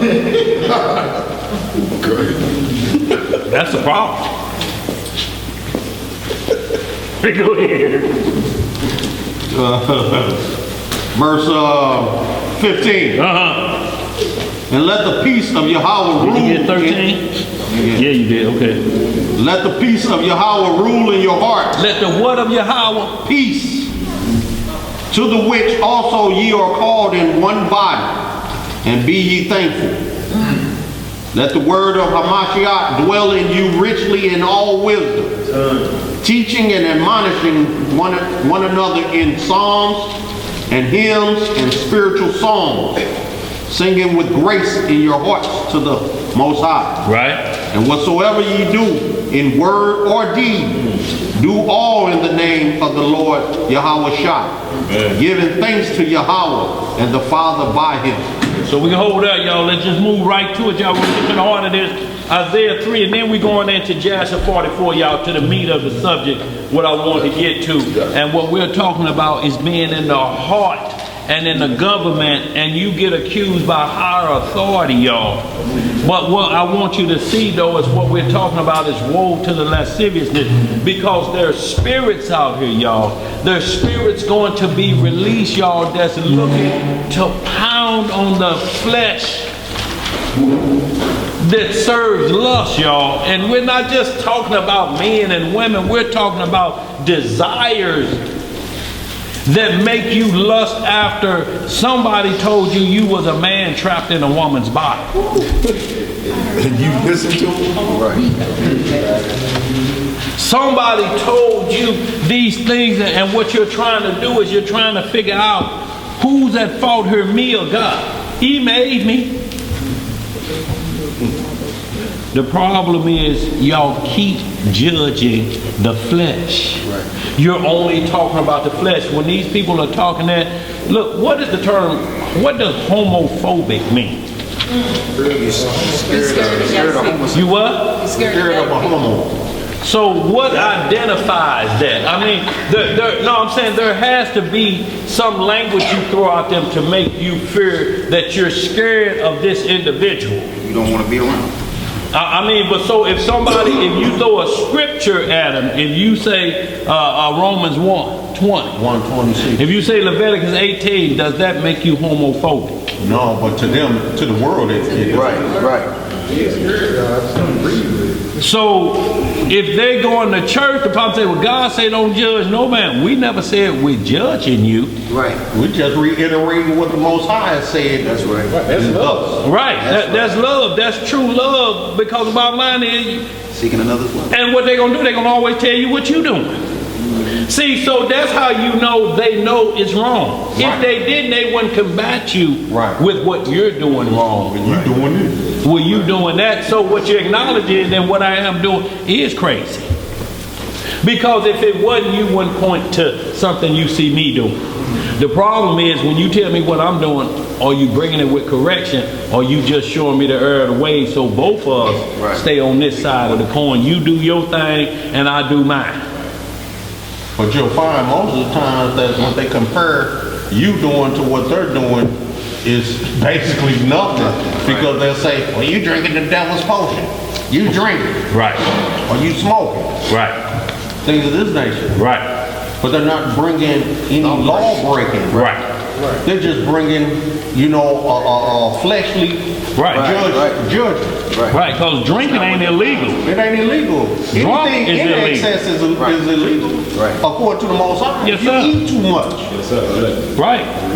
Gluttony. Yep. I can't get chicken wings. What? Hey man, chicken what? Right. Let's get it. Isaiah 3rd chapter, y'all. We're going to get to that Joshua 44. It's something very important. And who got it? Joshua? Let me read this. I read Joshua. Okay. Isaiah chapter 3, verse 1. Hold on, Joshua. Yeah, we'll make sure everybody get there. Yeah. Isaiah 3. Isaiah 3:1. And read loud like that voice when you're mad when recess is over. Yeah. Out of the mouths of babes. Yes, sir. Go ahead, Joshua. For behold, the Lord. Read a little louder, Joshua. The Lord of hosts. Right. Doth take away from Jerusalem and from Judah the stay and the staff, the whole stay of bread, the whole stay of water. So the Most High say, I'm stripping y'all down to nothing. Bare soul. You got nothing else coming with this. And he said, when I take your stay and your power, it's what Judah gave to Tamar, who we didn't know was his daughter-in-law. Gave his staff, his signet ring. So your power, your recognition to the Most High. Most High say, I'm going to take that from y'all, but we're going to see why. And it's because of lasciviousness, y'all. Not talking about lust with no borders. Mm-hmm. Let's read. Verse 2. Joshua. The mighty man and the man of war, the judge and the prophet, and the prudent and the ancient, and the captain of 50, and the honorable man, and the counselor, and the cunning artificer. Okay. And the eloquent orator. Boy. There you go. Yes, sir. Eloquent oration. And children to be their princes. And babes shall rule over them. See, so Most High is saying, because of this conduct, children gonna rule over you, just like now what they're letting children decide on what they want to be. 12 years old. How you 12 years old, how you know what you want to be, and puberty ain't even start working yet. Right.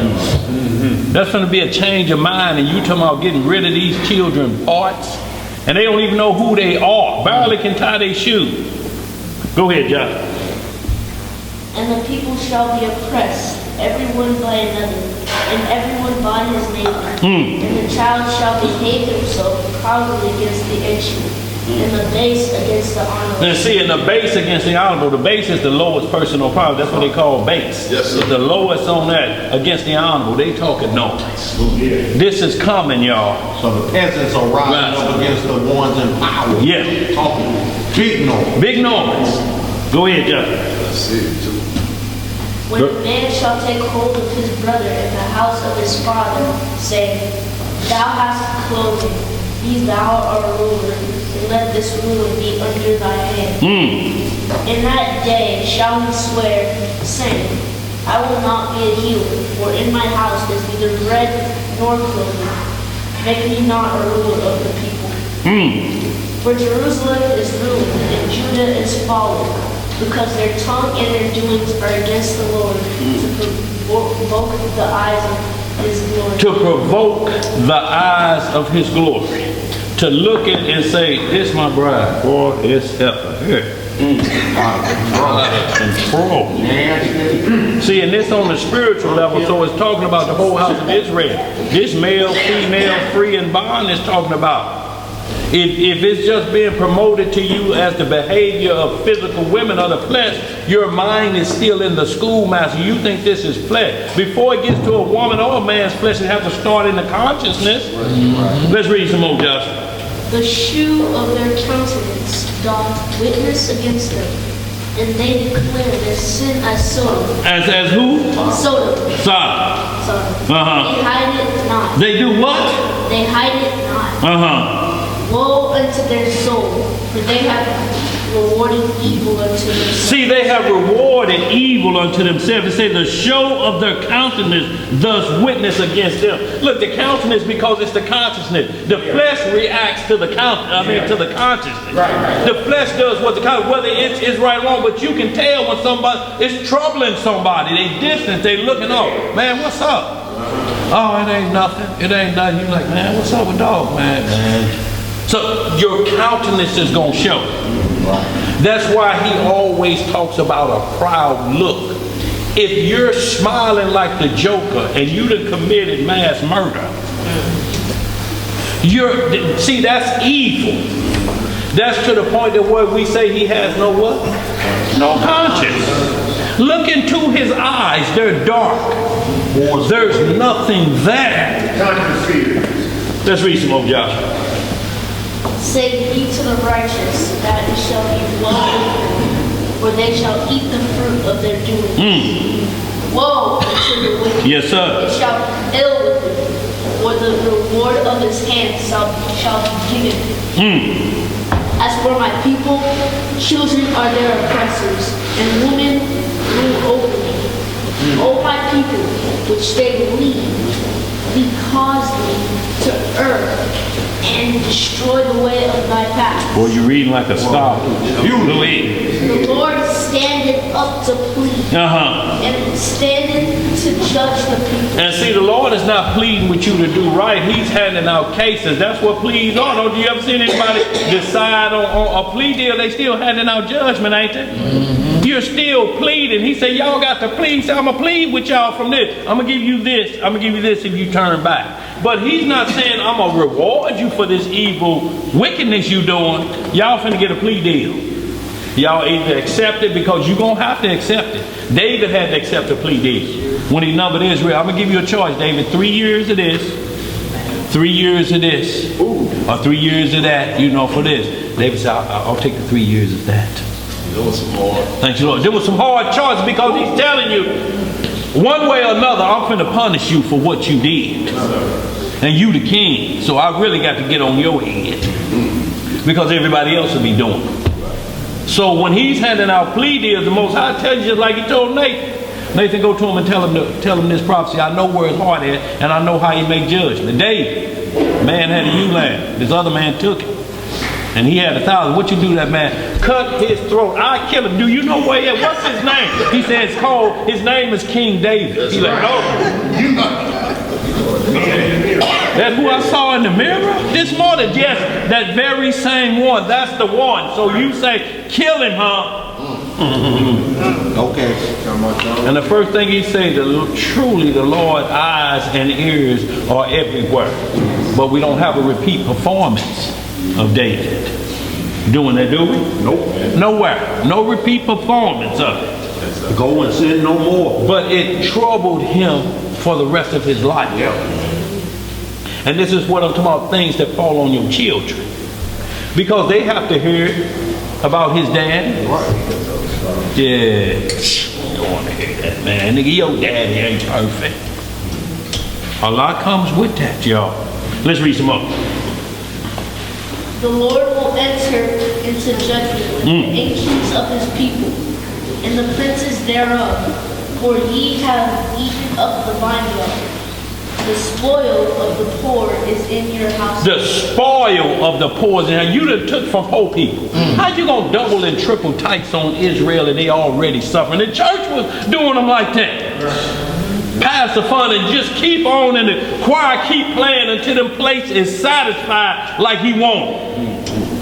And then the dope man getting the residue. And getting the residue. See, y'all, and this is what is connotated like, why y'all fighting that uphill battle? Why did y'all leave church and go back to Hebrew Christianity? You know no better. No better, but look, just trying to deal with that side because I left this. I told y'all was in the cold. Now I'm over here doing the same thing y'all doing. Worse. That I left church from, but worse. Let's read some more. What mean ye that ye beat my people to pieces and grind the faces of the poor, saith the Lord God of hosts. Moreover, the Lord said, because daughters of Zion are haughty and walk with stretched forth necks and wanton eyes, walking and mincing as they go, making a tinkling with their feet. See, and if you just drop this back to the flesh, you're like, this is the one we're going to use on the women. They stretch forth necks, and y'all know that look. Y'all see it on the Housewives. Shalom, bro. You see it on the Hollywood Housewives, neck stretched forth. They clapping, they arguing. He's saying stretch forth necks. Y'all know what that means. Standing up in your face. See, they have to stand up to you so their neck has to stretch. You know, but this is what Israel was doing with the other nations. Same thing, same behavior, talking back to the Most High. Stretch forth your neck like you're going to stretch it up to the level of heaven that he sits on. Bucking. Grabbing her. Where you at? What? Go ahead, bro. Where you at? Boy, that's an arrogancy, boy. Therefore the Lord will smite with the scab the crown of the head of the daughters of Zion, and the Lord will discover their secret parts. In that day the Lord will take away the bravery of their tinkling ornaments about their feet, and their calls, and their round tires like the moon. Uh-oh, he gonna take away all what you think beautifies you. Not the round tires like the moon, boy. Woo. Everybody really ain't gonna be flat as a can of day old beer. There's gonna be trouble, ain't it? Let's get some more. Where we at? Starting to see that. Starting to see it. What else he gonna take? The chains and the bracelets and the mufflers, the bonnets and the ornaments of the legs, the headbands and the tablets and the earrings, the rings and the nose jewels, and changeable suits of apparel, and mantles, and the wimples, and the crisping spindles. So he said, I'm going to take everything away from you that I dress you up in Ezekiel 16 chapter. When you look at Ezekiel 16, you see everything he set us up with as the nation of Israel. So when you're reading this first, you're looking at it from a spiritual perspective. But when you're reading it after this, if you're looking at it to pinpoint to, and a lot of men pinpoint their women like this. So the problem is, whatever got them in this shape is still the man in the mirror. Because if they got to this point, there's been some serious lacks going on, ain't it? Or you got into something that was already there. It was already there. You just jumped the gun. Didn't give it time to manifest itself. All it takes is 30 days and you'll find out where everybody at. You can't get in there and the next 29 days be hell. And then day 30 you realize I messed up. No, you can get out of it ahead of time. And when they call you, say, well, no, I didn't call you back. That display you showed at your grandmother's house, when you pull your dress up and pat your rear end in front of all them old people, I wasn't accepting your calls no more. That's not hard to understand, is it? Let's read some more. 23. The glasses and the fine linen and the hood and theirs. And it shall come to pass that instead of sweet smell, there shall be stink. What shall it be? Stink. And instead of well girdle, a rent. And instead of set hair baldness. And instead of a stomacher, a grain of sackcloth. And burning instead of beauty. Boy, so it's finna get rough. Instead of that waist trainer, it's gonna be something else. See, because he's taking away everything that you're substituting to make yourself beautiful of the world when the Most High decked you out. Right. So I got to strip you of all this instead of Will said her baldness. Because it's full of baldness. And look, we're not saying, and why you always understand that there's, the only thing these nations come here for the women is nails and hair. Because these are days of Noah. The angels come after the nails and the hair. Yeah. If we can beautify the women to change the course and the look on how they're looked at, then we got something going here. So he said, instead of well said her, not baldness, who gonna look at you? You a woman and you got a hole back there, you looking like George Jefferson right there. Ain't gonna be the same. Now you got women that deliberately cut their hair to look like men. Yeah. And now we're living in an age where you can't tell the two are different. Right. You don't know who's the man and who's the woman. Right. Because the men are looking like the women and the women looking like the men. Well, y'all know how it be rough. A woman got an extended forehead. How does her ponytail start right here? Right. See, no matter how you look at that, that's going to be a trouble, ain't it? All this just back right up Hey, but this is what's happening. See, because it's going to be a complete turn off. This is what it's saying. We're finna turn this off. Most I say, I got to turn this off because you're looking at this type of behavior as this is what's pleasant to the world. This is to the flesh. And understand, they're only building on the flesh, they're not building on the soul. Right. They're adding, like he said, the round tires in the moon. Everybody going after this. Now think about how dangerous this is, that you would shoot silicone into your rear end. Right. I'm talking about what you caulk around the tub. Yeah. Into your life. For appearance. For appearance. And not only that, right here too. Yeah, that's in the face, lips, all that. I seen they're injecting everything. I seen a news story where a sister got them injections in her rear, and it ended up with her having to get everything amputated. Even the butt cheek. So she lost her arms, her legs, and what little bit of rear end she had. Because it's all based on appearance. It's all based on imagery. Right. Right. They want you to feed into imagery. It's all about the imagery. It ain't about the substance. Right. It's about the image. What it looks like in your naked eye sight. That's it. It ain't about what's on the inside. Right. What's behind it. None of that. It's like what you see at first. Right. Is what you get. That's right. It's all imagery. Go ahead, Joshua. Thy men shall fall by the sword, and thy mighty in the war. And her gates shall lament and mourn, and she being desolate shall sit upon the ground. So see how it jumps back spiritual on you? Mm-hmm. See, so if it's only been given from the male perspective, shame on, this is for bond or free. Male or female, y'all, this is what it's talking about. However you look at Israel in this light as a people. Because if you're only looking at it as the women, then that's a portion of this truth, of this church that's missing something. It's going to be a problem with you trying to present this as a chaste virgin with this half gone. Right. You can't just tell the Lord, well, we had to get rid of all of them. Well, how y'all plan on procreating? Then you look at him, don't be looking at me, nigga. But it's funny how we have this Isaiah 3, but cats that's into the poly game, they rush into Isaiah 4. Right. You want to get a little of that? Yeah, man, 1 through 4. So, and we'll see what day this takes place. Understanding of Isaiah 4 versus Isaiah 3 really is. Because these Negroes want this Isaiah 4 so badly.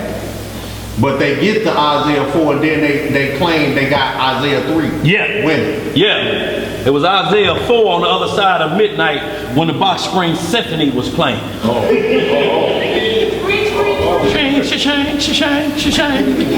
Now see, all that was Isaiah 4, so they thought. But when they wake up in the morning, high is 3. Right. Right. So now everybody's wicked and dragging women, but there's never a man that's guilty of the sin that's a partaker of it. It's always the woman. But verse 2 say the branch of the Lord shall be beautiful. Let's read it. So if it ain't about that, then what are you really doing? Right. Let's read it. Read it. Go and read 4. 1 through 1. Right. 1 through 4. Oh, just 6. Go ahead. Read it all, Joshua. Chapter 4. And then read it louder, Joshua. that day 7 women shall take hold of one man, saying, we will eat our own bread and wear our own apparel, and let us be called by thy name, and take away our reproach. So basically they're saying at this point, then at the day of the Lord, we're gonna be trying to get all in our lamp to take away our reproach. We want to be married when the Lord come back. We want to give up all of this, what was in Isaiah 3. We want to give all of it up. 7 men after 1 woman, but let's keep reading. What else to say, Josh? And first, before we go on, remember in the beginning it says, in that day. Yes, sir. That day. So this is a future tense prophecy. In that day, and you go back to Isaiah 2 and he tell you what that day is. Yes, sir. So we eating our own bread? Or we wearing our own apparel? Right. Okay. Let's get it. And that day shall be the branch of the Lord, be beautiful and glorious, and the fruit of the earth shall be excellent and comely for them that are escaped of Israel. See, that's very important, of them that are escaped of Israel. If you be in Jerusalem when this happened, flee to the mountain. If you escape Jerusalem, this is for you. Basically what it's saying is you escape the death of tribulation. When it hit hard, you've escaped that. So there's a reward, like it comes with war, spoils. Men gonna die. It may be more women than men, but that's in that day. You can't worry about it today because you're still in turmoil. You're still in Isaiah 3. If it wasn't the case, you would have a success record. You wouldn't be 0 for 10. You can't keep promoting this and you keep going 0 for 10. How is that beautiful in the branch of the Lord and you still saying Isaiah 3 is still a problem? 0 for 10 trying to get 7. And trying to get 7. Boy, that's a terrible math there, boy. You're Isaiah 3. You're Isaiah 3. I'm going to start over again. Next 7. Insanity. Doing the same thing. Let's read some more, Joshua. And it shall come to pass that he that is left in Zion, and he that remaineth in Jerusalem, shall be called holy, even everyone that is written among the living in Jerusalem. See, written among the living in Jerusalem. See, y'all have to understand what it's talking about. These are left of the living of Jerusalem. Whether resurrected or they physically saw Christ and was, 1 Corinthians 15, changed in a twinkling of an eye. But there will be no immortality when this happened on this 7 men. You won't have to worry about saying dragon woman. Ain't going to be none. Read some more, Joshua. When the Lord shall have washed away the filth of the daughters of Zion, and shall have purged the blood of Jerusalem from the midst thereof by the Spirit spirit of judgment. By the what? Spirit of judgment. And by the spirit of burning. You see what he gonna cleanse it with? Say it can't happen unto thee. You trying to do Isaiah 4 before this happens, you just digging the hole deeper. Yo, this ain't no against this. If you don't want to get with this power game, miss me, you anti-Bible. Negroes, are y'all crazy? It say if a man take a second wife. It didn't say a man must take a second wife. Where y'all reading that at? And if he doesn't, he's a simp. The book of hobos. Thou should at least get 4 dragon women throughout thy career. Well, where you reading that at? Book of hobos. Oh, okay. Go ahead, Joshua. Finish that last one. You do? Was you through? Go ahead. We'll pick it up for him. He had verse 6, but you got to use it. Verse 6. Well, go let him use it if you got to use it. You need to go? Go, handle your business. Yeah, go ahead. Read the rest. It's a beautiful thing. Yes, sir. And look, y'all, Joshua, as well as he read, he like to do short stories and stuff too. He'll tell you, like you give him a monologue for, he'll be like, shit, I finished that yesterday. I'm just waiting to perform. Y'all got nothing tougher than that? Y'all should have passed over the Most High willing. He's in the honor society too. At a gifted school. Yes, sir. All praises to the Most High. Go ahead, Josh. And the Lord will create upon every dwelling place of Mount Zion, and upon her assemblies, a cloud and smoke by day, Right. and a shining of flaming fire by night. For upon the glory shall be a defense. And the same thing you read in Exodus 14, Exodus 19. A fire by day and the other fire blocking off wickedness from you. So we're seeing the same thing in that day. So we're talking about deliverance. We're not talking about no Negroes that's got itchy loins and just stacking them up. Let's read some more. That tickled you, did it, Josh? And there shall be a tabernacle for a shadow in the daytime from the heat, and for a place of refuge, and for a covert from storm and from rain. So you see that protection, y'all, in that day. You cannot practice that, and you can't provide that protection in this day. The tabernacle coming down for a shadow. Yo, it's just no other way to do it but the trickery to tell you, see. And then when you start threatening, like, well, if you go on, he gonna cheat on you anyway. What that got to do with anything? What that got to do with anything? If you got to use terms like that so they'll agree to what you're saying, then you still cheating. That's what the Pharisees. That's like, will a man rob God? How you gonna tell me the Old Testament done away with and then give me Malachi 3? Because you don't know what's in Because you don't know what's happening, and you've been made to feel I'm worthless. It's a man's world, but it ain't nothing without a woman or a girl. Or a girl. How you gonna function? How you gonna be fruitful? How is it gonna work? You hate the part that you need to be fruitful. Let's get this Joshua 44, y'all. We're gonna close out. The verse starts saying, behind every good man is a good woman. Yes, sir. Y'all, we're going to pick this up. Y'all start at verse 1. But y'all, this is Joseph being sold. But what we're talking about is, again, lasciviousness.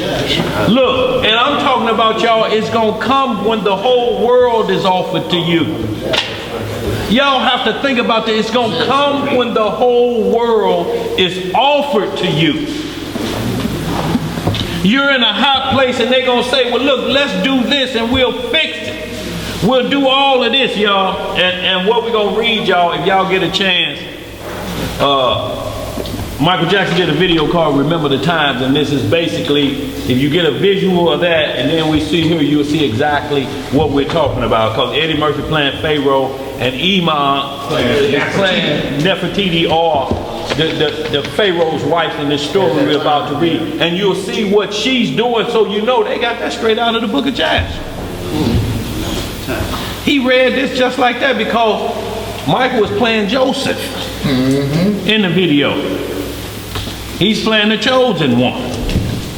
He got on that thing with many colors in it, symbolizing the coat Jacob made for him. So like I say, it's not no imagination of Hollywood. Hollywood gets its stories from the Bible. What they do is they just try to get you in the mindset of look at it from this perspective. Look at it from this way. And see, everybody looking at that, they like, couldn't have been me, because I'd have told her up. I'd have let her have it. I'd have gave the Pharaoh something to look at. When I'd have got to see it. Oh, you all right? Okay.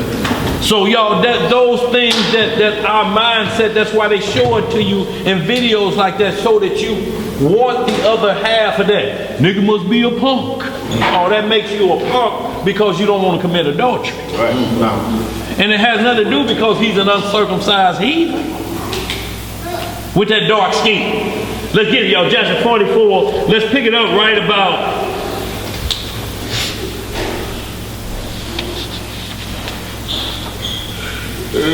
Let's start about verse 12. Yeah, we'll pick it up right there. And y'all, 1 through 12 is talking about Joseph being sold. He's sold by the Midianites. They sold him to somebody else. Then they sold him to Egypt. Said they only paid a few handful of silver for him, but got so much from Pharaoh. But they're like, we got a Hebrew. And when y'all look at movies like Roots and Mandingo, y'all gonna see the same exact story of how they look. I got a Mandingo, but y'all gonna see the same wants and lust that you see in Mandingo when the white woman wanted Ken Norton. That just happened to be a white woman because we in this time right now. And the slave master said, blacks ain't craved that black ape. She say, well, why folks? She sent for him 3-4 times. Mind your manners, Lucretia boy, shout. I mean, you done saw too much. Yeah. And we know what happened to the baby and her. Let's read it, y'all. Go ahead, Ariel. No, you got it? Okay. Book of Jasher, chapter 44, verse 12. What it say? And the Elohim was with Joseph, and he became a prosperous man. What kind of man did he become? Prosperous man. And the Elohim blessed the house of Potiphar for the sake of Joseph. So now, is this evil being rewarded because you got an Israelite there? He said, no, he blessed. See, this is helps and government. I'm going to help you, you're going to help the children of Israel because they on their way. See, the plan is already working way ahead of time. I'd have been sold out by my brothers. And y'all, Simeon was a hothead. He was like, what's the war on the Godfather's son? Simeon was like son. See, Simeon was the one that threw Joseph in the pit. And Levi never cussed out Judah because Judah didn't see when them Ishmaelites came and got him and they sold him off, he wasn't told about it. Ain't that the pot calling the kettle black? Now wait a minute, you throw them in the ditch and we're going to tell our father he died. Simeon was a hothead, y'all.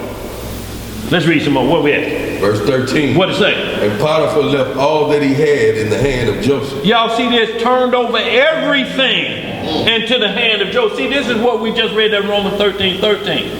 This is how you get put in charge until he sees light. He's like, I can let this run all of Egypt. Do you know how that made the Egyptians feel who was next in line? Let's read some more. And Joseph was one that caused things to come in and to go out. And everything was regulated by his wish in the house of Potiphar. And Joseph was 18 years old. How old was he? 18 years old. A youth with beautiful eyes and a comely appearance. And like unto him was not in the whole land of Egypt. So that's a problem already. Ain't nobody in Egypt look like this Israelite. Go ahead.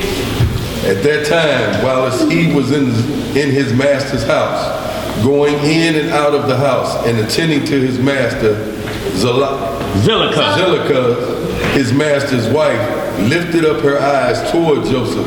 She looked at him, and behold, he was a young, comely, and well-favored.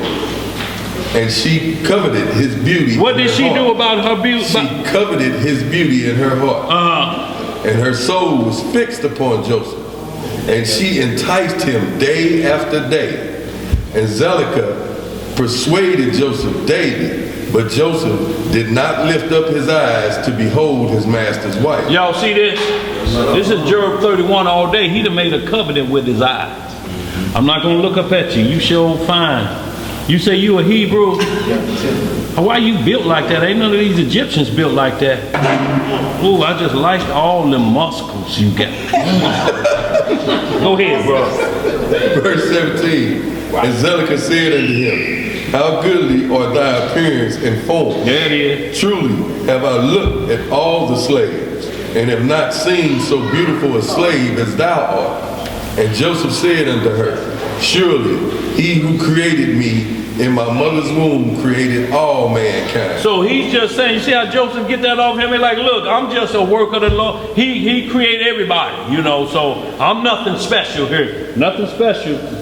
My master's wife. Nothing special. Hey, damn, she was looking at him like, hey, boy, licking high eyebrows. Boy, come on. What's your name? What's your name? What's your name is? Your name. Right, go ahead.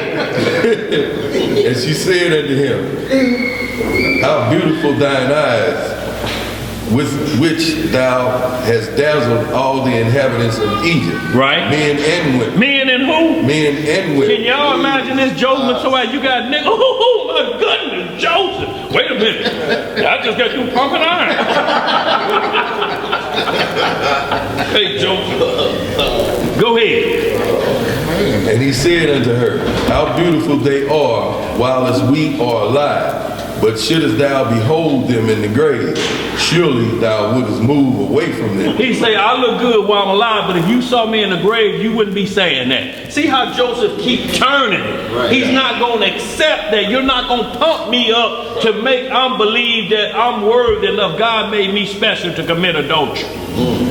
I'm looking like this. What? Because next time he said, why else you think he made you look like that? That was to have women lust after you. No. You know you could be right. But he kept turning it. Read some more. And she said unto him, how beautiful and pleasing are thy words. Take now, I pray thee, the harp which is in the house, and play with thy hands, and let us hear thy words. And he said unto her, how beautiful and pleasing are my words when I speak the praises of my God and his glory. And she said unto him, how very beautiful is the hair of thy head. Behold the golden comb which is in the house. Take it, I pray thee, and curl the hair of thy head. He like, boy, just do what you was doing the other day in the mirror. With that golden comb, I saw you. Go ahead. And he said unto her, how long wilt thou speak these words? Cease to utter these words to me, and rise and attend to thy domestic affairs. He's like, woman, ain't you got something to do as the first lady? Now quit all this coming on to me. That ain't doing nothing for me. You ain't saying nothing to me. You coming on to me. Y'all, that's a hard thing, and that's what happened in slavery, y'all. The master wife would come on to the big buck. Y'all watch Mandingo or Drunk, and y'all see it perfectly. Mandingo end up in a boiling pot of water because he didn't do what Joseph did. Let's read some more. And she said unto him, there is no one in my house, and there is nothing to attend to me but thy words and to thy wish. Yet notwithstanding all this, she could not bring Joseph unto her. She could not do what? Bring Joseph unto her. Neither did he place his eyes upon her, but directed his eyes below to the ground. Yes, sir. And Zelicah desired Joseph in her heart. Where at? In her heart. That he should lie with her. And at the time that Joseph was sitting in the house doing his work, Zelicah came and sat before him, and she enticed him daily with her discourse to lie with her, or ever to look at her. But Joseph could not hearken unto her. Y'all see this? So every day she's still hitting on him. Every day, can y'all imagine this? Boy, you know you want some of this with your fine self. Come on now. And when you read about Zelicah beforehand, it say there was not a woman in Egypt as beautiful as Zelicah. Out of all the Hamites on the planet at the time, she was the most beautiful. But she got a brother here that she like, look, he getting it from both halves, and the way he built and the way he's looking. Now think about who's her husband. He's the king on earth. Egypt running the whole earth at the time. But you see, when that lasciviousness hit, she don't see none of that. Don't matter. It don't matter. She's looking at 2 or 20 minutes, whatever Joseph's gonna be able to pull off. Let's read some more. And she said unto him, if thou wilt not do according to my word, I will chastise thee with the punishment of death, and put an iron yoke upon thee. And Joseph said unto her, surely Yahweh who created man looses the feathers of prisoners, and it is he who will deliver me from thy prison and from thy judgment. And when she could not prevail over him to persuade him, and her soul being still fixed upon him, her desire threw her into a grievous sickness. Can y'all understand the term now, love sick? She can't even eat. Can y'all imagine lasciviousness that overpowered you? That it's got your soul yearning so bad, all you want is him just to hug you and do this. You ain't looking at the power of I'ma die the minute I do this, but the flesh is begging for this man. At any cost, y'all, this is what we're talking about. Money ain't gonna do it for you. You can be a gold digger, but it's not what the soul is required. Because when the flesh rules, it don't matter how much money you have. You ask yourself, why would she cheat on this guy? They got a yacht. Right. They got a mansion over here. Everything. She drives whatever car she wants. But why is Peppy the gardener getting all the action? She won't leave. Let's read some more. Verse 27. And all the women of Egypt came to visit her, and they said unto her, why art thou in this declining state, that thou lackest nothing? Surely thy husband is a great esteemed prince in the sight of the king. Shouldest thou lack anything of what thy heart desires? Y'all see, it's like if money it ain't no object. What you want, woman? Joseph. Whatever you ask. Go ahead. And Zedekiah answered them, saying, this day shall it be made known to you, whence this disorder springs in which you see me. And she commanded her maidservants to prepare food for all the women. And she made a banquet for them. And all the women ate in the house of Zedekiah. So basically what she said, look, y'all ain't hearing me at all. Y'all don't hear me. I'm telling you, this Hebrew is at another level. My husband ain't got nothing on this, y'all. This something else. She like, we're going to fix a banquet. Y'all going to understand what I'm saying? Because I can't seem to talk to y'all. I'm going to have to show y'all what I'm talking about. Read some more. And she gave them knives to peel the citrons to eat them. And she commanded that they should dress Joseph in costly garments, and that he should appear before them. And Joseph came before their eyes, and all the women looked on Joseph, and could not take their eyes from off him. And they all cut their hands with the knives that they had in their hands, and all the citrons that were in their hands were filled with blood. Verse 30. And Joseph knew not. No, verse 30. And they knew not what they had done, but they continued to look at the beauty of Joseph and did not turn their eyelids from him. Now y'all see this, she gave them all citron, they're like an apple on, so whatever you peel and eat, you know how people do that. They cutting them, and when Joseph came in the room, they like this, they steady cutting, and they done cut past the point, they cutting down to the white meat. They cutting on the bones in their hand, and they still ain't felt no pain. They hypnotized when he walked in the room like this.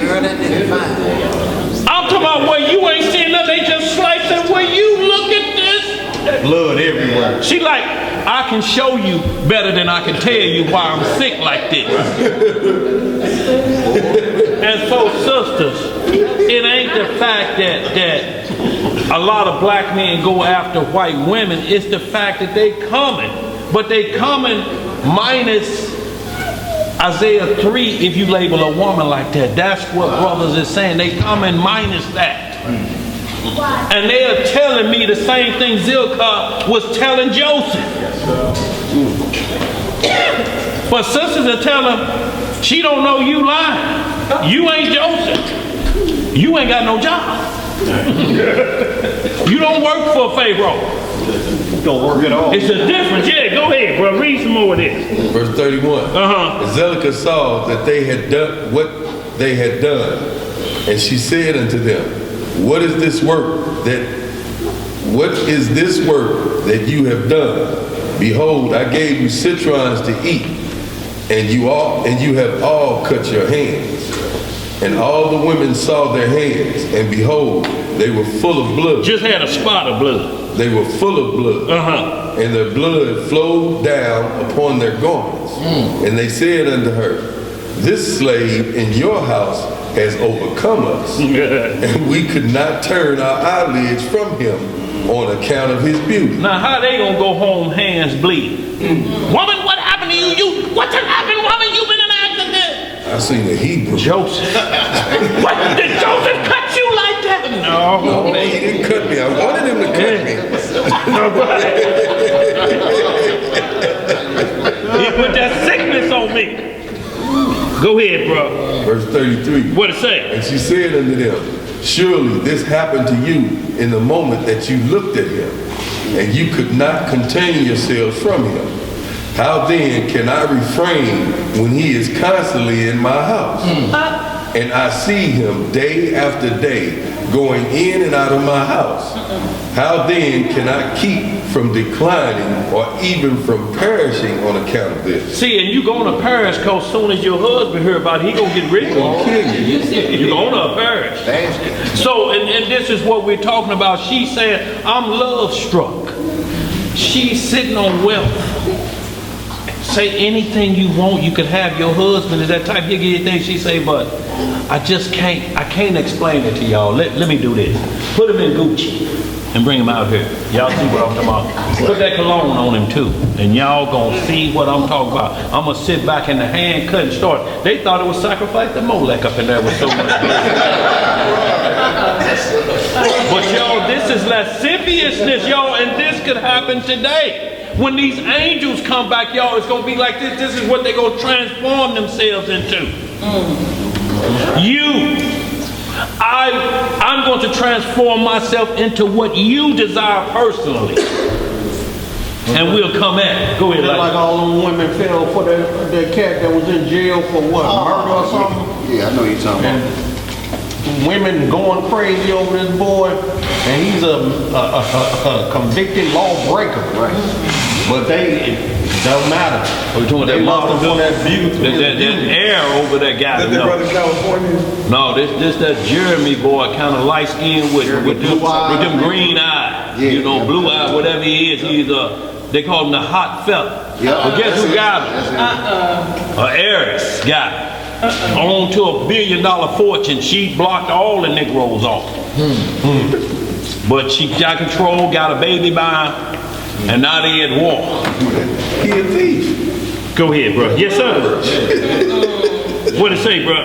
Verse 33. And she said unto them, Surely this happened to you. No, I read 30. Yeah, 34. 34. And they said unto her, The words are true. Who can see this beautiful form in the house and refrain from him? And is he not thy slave to attend and attendant in thy house? And why dost thou not tell him that which is in thy heart, and sufferest thy soul to perish through this matter? So she just tell him, why don't you just tell him if loving you is wrong, I don't want to be right. Why don't you just tell him? Go ahead, bro. And she said unto them, I am daily endeavoring to persuade him, and he will not consent to my wishes. And I promised him everything that is good, and yet I could meet with no return from him. And I am therefore in a declining state, as you see. See, so now she's in a state where she's fallen because she's been so beautiful. Everybody been after her, but now she sees a man that she thinks more beautiful than her, and he don't want her. She ain't used to that, y'all. She ain't used to being turned down by nobody. But it's finna get rough, y'all. We're gonna get out of here. Go ahead, bro. Angelica became very ill on account of her desire toward Joseph. And she was desperately lovesick. She was desperately what? Lovesick on account of him. And all the people of the house of Zelica and her husband knew nothing of this matter, that Zelica was ill on account of her love to Joseph. Now, that would be terrible in the house. You sick, he trying to nurse you back to health, but he can't. Because what's got her sick is the one you put in charge of everything. See, Joseph ain't doing what Bobby Womack said. Right. Joseph ain't saying, I wish you didn't trust me so much. That's right. She comes in beautiful, I wish you didn't trust. Joseph ain't saying nothing because he ain't even looked at her. He ain't got to worry about her trusting me so much, because I'm going to tell her, no. I ain't Bobby Womack. I'm Joseph Israel. Let's read some more. You're doing too much. That's right. Oh, that's for later. Yeah. Verse 37. And all the people of her house asked her, saying, Why art thou ill and declining, and lackest nothing? And she said unto them, I know not this thing which is daily increasing upon me. See, that's the sin of lust. The minute she entertained them, ooh, look at this fine Hebrew earth. The demons come full strength at this point. Full strength. The main thing is to destroy Joseph. It's not to kill her, it's to kill Joseph. Wow. This is why the dark side is working hard, because Pharaoh was listening to them at first. Now he's getting things going. This thing is saying, how can I get in? Going back to the garden, ain't it? We're going to go through the woman. Yep. Go ahead, bro. Verse 38. What it say? And all the women and her friends came daily to see her. Now they wasn't coming round. Now they showing up every day. Where you going, woman? I'm going to see Zelica. You know, she like the way I do her nails. Everybody trying to hang around the house. Go ahead. And they spoke with her and said unto them, and she said unto them, this can only be through the love of Joseph. And they said unto her, entice him and seize him secretly. Perhaps he may hearken to thee and put off this death from thee. And Zelica became worse from her love to Joseph. And she continued to decline till she had scarce strength to stand. Do y'all understand this spiritual level of lust, of lasciviousness? I'm talking about this is a woe level. You finna die, it's that strong. Go ahead. Verse 40. And on a certain day, Joseph was doing his master's work in the house of Zelica. In the house. And Zelica came secretly and fell suddenly upon him. And Joseph rose up against her, and he was more powerful than she. And he brought her down to the ground. See, she gonna come in and act like she tripped and fell across him like this and hugged. Just if I could just touch this Hebrew. And he was strong. Hey, woman, is you crazy? And put her down. Go ahead. And Zelica wept on account of the desire of her heart toward him. And she supplicated him with weeping. And her tears flowed down her cheeks. And she spoke unto him in a voice of supplication and in bitterness of soul, saying. So what's the difference between Joseph right here and Samson?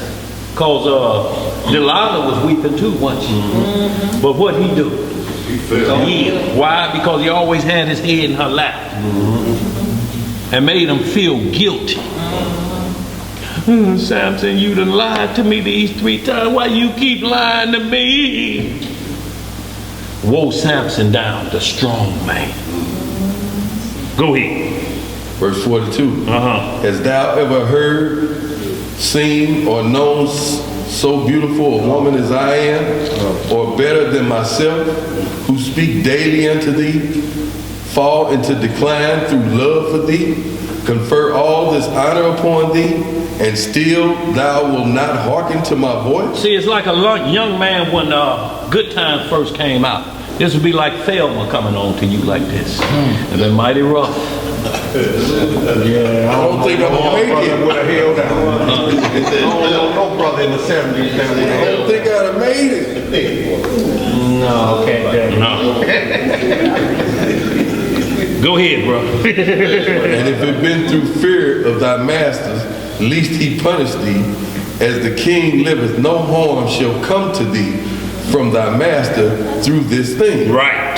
Now therefore pray, listen to me, and consent for the sake of the honor which I have conferred upon thee, and put off this death from me. And why should I die for thy sake? And she ceased speaking. Do y'all see her blaming him for how he was formed in the womb? She like, nigga, if you wasn't looking like that shit, I'd be okay.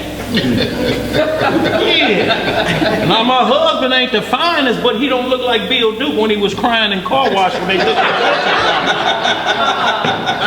But you something else. No, yeah. This Bill Duke up in there, the crying scene I'm only talking about. I'm not calling that all the time. I'm just about that scene. It's just so hard, man. Boy, that was a rough time, man. His partner just told him, man, just give me the pistol. Looking like that. You crying, you don't need to hear it good. Yeah, right. Looking like that. Go ahead, brother. Verse 44. What it say? And Joseph answered her, saying, refrain from me, and leave this matter to my master. Behold, my master knoweth not what there is with me in the house. For all that belongeth to him he has delivered into my hand. And how shall I do these things to my master's house? In my master's house. For he hath also greatly honored me in his house. And he hath also made me overseer over his house. And he hath exalted me. And there is no one greater in this house than I am. And my master hath refrained nothing from me, excepting thee who art his wife. How then canst thou speak these words unto me? And how can I do this great evil, a sin to Yahweh? And how can I do this great evil and sin to Yahweh and to thy husband? You see who he said he was sinning to first? Yahweh. He said, I'm going to break his commandment first. How can I do this thing? Woman, look, your husband done put me in charge of anything I want on planet Earth I can have already. Right. I'm running everything. I got my own house, and then he ended up giving Joseph his daughter. But Joseph had everything. Run of the complete government. Nothing moved unless Joseph stamped. And he said, what you gonna give me but 2 or 20 minutes? It's gonna be over after this and all this go away. Right. Let's read some more. Verse 46. What'd you say about Joseph? Joseph should have been Adam. Should have been Adam? Should have been Adam. Should have been Adam, the first man. Yeah. Should have been Adam. Well, no, Adam should have just thought like Joseph. Right. So, and that's a difference. This is different that a man made a covenant with his eye. And like I say, for homework, we'll do Job 31. Y'all read that. Job made a covenant with his eyes. And that's a difference. See, and that's what I'm saying. There's many covenants, but when you make a covenant with your eye, when you tell yourself, I'm never going to look at a woman, any woman I see, the first thing I do, I'm going to have her naked in a spot she ain't supposed to be in. That's the first thing to pop. And you tell yourself, I don't care what this woman look like, I don't care what she have on or what she don't have on. A covenant is made with my eyes that I'm not going to look at her like that. This is a sick individual. Especially if she's doing me like this, because we got a force that's coming to be let out of the portals. Just like in the days of Noah, and they're going to be looking for every woman that's suffering, that's looking for a man, and you got Negroes out here telling them, You better get married, you better get with somebody, you better do this. And what they gonna think when they come masquerading as an angel of light just like they master? They gonna fall for it. Shit, they falling for the okey doke now. Right now. And they ain't got nothing. Nothing. Cause they ain't got nothing. Seeds, sunflower seeds, and blunts. That's it. And Hennessy, if they drink it, but usually they don't. That's for you. Wow. And what deals are you gonna make when the sun come up? Ladies, you knew when it was 2 o'clock and you opened the door. You can't then go to the council and tell him he did me wrong. If he did you wrong, you should have made the call at 2 o'clock. He out here again. And I see a bag, it come from Quick Trip. Yep, it's sunflower seeds and a blunt. Yeah. Yeah, and it's a bottle in his back pocket. Yeah, it's Hennessy. It's Hennessy. He out here. Tell him I'm on the way. Just like we had sisters that called us when the cat was trying to get them strung out on crack. Cocaine. Yeah. She called and said, your brother over here trying to get us to smoke crack cocaine. Brother. Gave him 30 seconds. Pack it up and get the hell out of here. He said, how y'all gonna come in here and tell me what I got to do? He said, 28 seconds. Okay, gotta go. But mad. Was mad. And accused us of breaking in on his phone.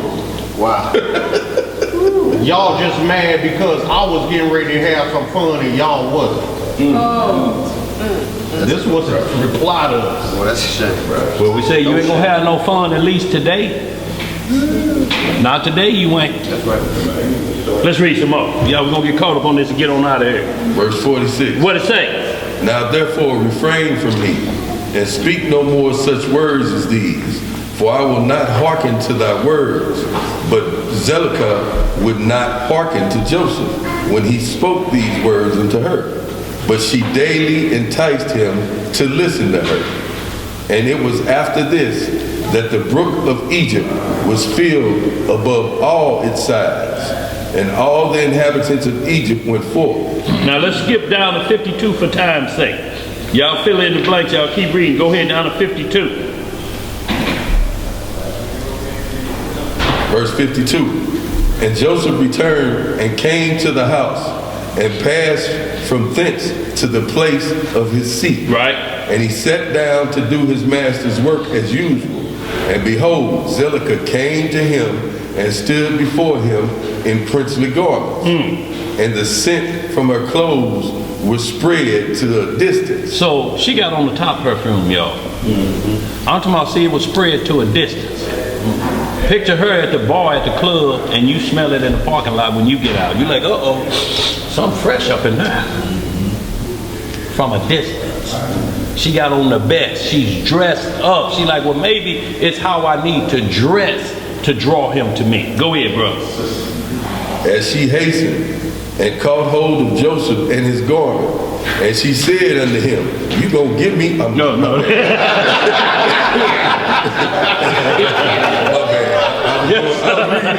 Right. I thought I was on the wrong verse. Go ahead.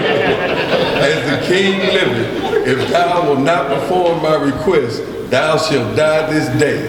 And she hastened and stretched forth her other hand and drew a sword from beneath her garments.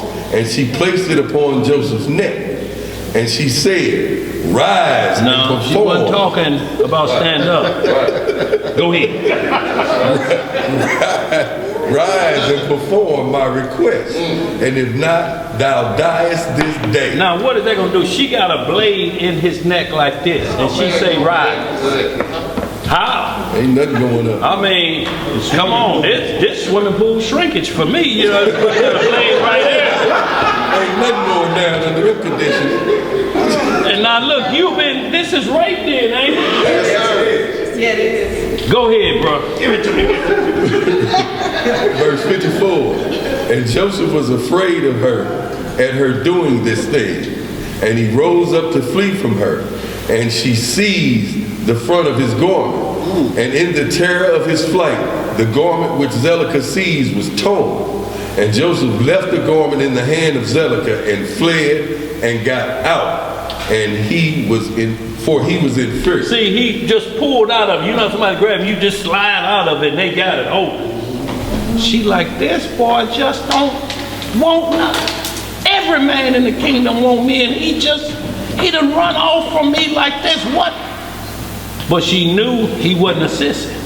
Right. She knew that. Go ahead. And when Zelicah saw that Joseph's garment was torn, and that he had left it in her hand, and had fled, she was afraid for her life. Lest the report should spread concerning her. And she rose up and acted with cunning, and put off her garments in which she was dressed, and she put on her other garments.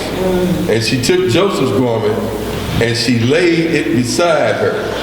And she went and seated herself in the place where she had sat in her illness, before the people of her house had gone out to the river. And she called a young lad who was then in the house, and she ordered him to call the people of the house to her. And when she saw them, she said unto him, I'm sorry. Let me move this up. You're 57, right? Take your time. Yeah. They ain't acting right, they ain't moving. And when she saw, it went too far. And when she saw them, she said unto them with a loud voice and lamented, see what a Hebrew your master has brought to me in the house. For he came this day to lie with me. Now she lying and saying, see, the Hebrew or that nigga. Same thing, not because he didn't want it, she gonna turn on him. Right. The difference you gonna see in Mandingo or Roots when you walk, she yielded to. She said, if you don't give it to me, I'm gonna say you did it anyway. He said, I can't do this thing, Master love me, but he yielded to her. He got killed, she got killed, and the baby got killed. Go ahead. For when you had gone out, he came to the house, and seeing that there was no person in the house, he came unto me and caught hold of me with intent to lie with me. And I seized his garments and tore them and called out against him with a loud voice. And when I had lifted up my voice, he was afraid of his life and left his garment before me and fled. And the people of her house spoke nothing, but their wrath was very much kindled against Joseph. And they went to his master and told him the words of his wife. And Potiphar came home enraged. And his wife cried out to him, saying, what is this thing that thou hast done unto me, bringing a Hebrew servant into my house? For he came unto me this day to sport with me. Thus did he do unto me this day. Right.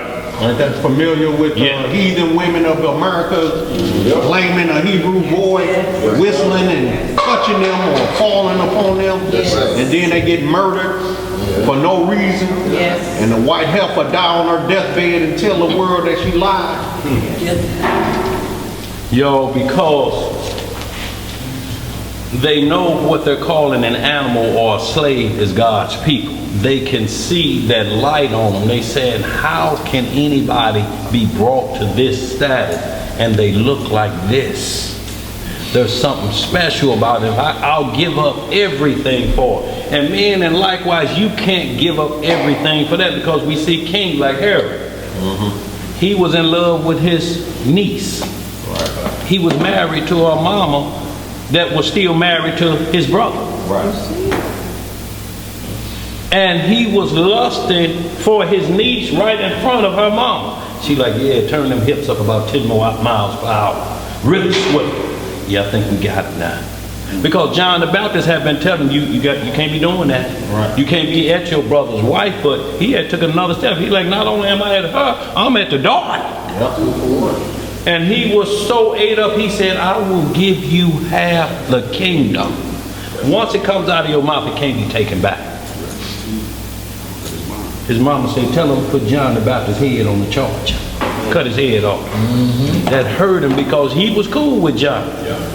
But when it came out of his mouth, he's like, I'm sorry, John, but these hips is just, it's too much for me. Charge it to my mind, not to my heart. Cut his head off. Y'all, this is a man being run out of his wits. And this was the reverse role. This is when lasciviousness has reached a level that it has to be stopped or somebody's going to die. Y'all, there's nothing she could have gave Joseph that because of the covenant he made with his eyes that he was going to turn, he was going to die first. But according to her, this the flip side, there was nothing she was going to stop at to get him to break his vow. Y'all, you talking about enduring to the end. Who would have maintained? Thomas, the only one. Go ahead. So he say. Right.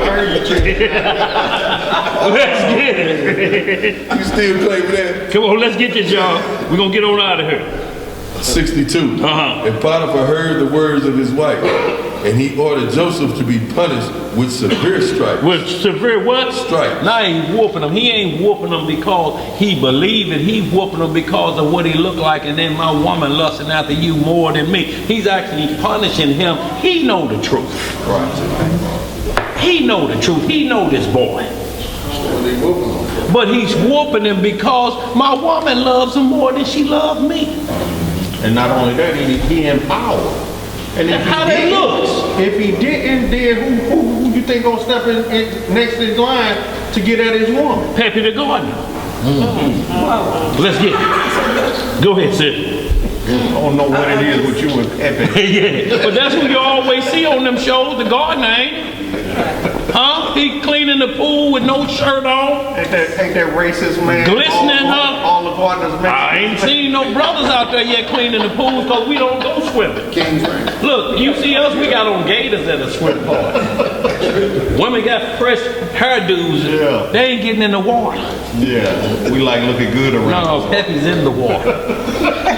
Let's get it. What they call it, wet back. Let's get it. Verse 63. What it say? And while as they were smiting him, Joseph called out with a loud voice, and he lifted up his eyes to heaven, and he said, O Elohim Yahweh, thou knowest that I am innocent of all these things. And why shall I die this day through falsehood by the hands of these uncircumcised wicked men? See, so now he's calling out to the Most High, and he's saying, I did everything in my power. Now I need your help. Because I'm on death watch now because of the lust of this woman. What I'm going to do about how you made me? So what he going to do then? Just start putting tattoos on his face and cut one eye out to try to not look like how so women wouldn't lust after him. And they say, look, men too was licking their eyebrows. Read some more. Whom thou knowest. Verse 64. And while Potiphar's men were beating Joseph, he continued to cry out and weep. And there was a child there, 11 months old. And the Elohim opened the mouth of the child, and he spake these words before Potiphar's men, who were smiting Joseph, saying, this thing froze up again.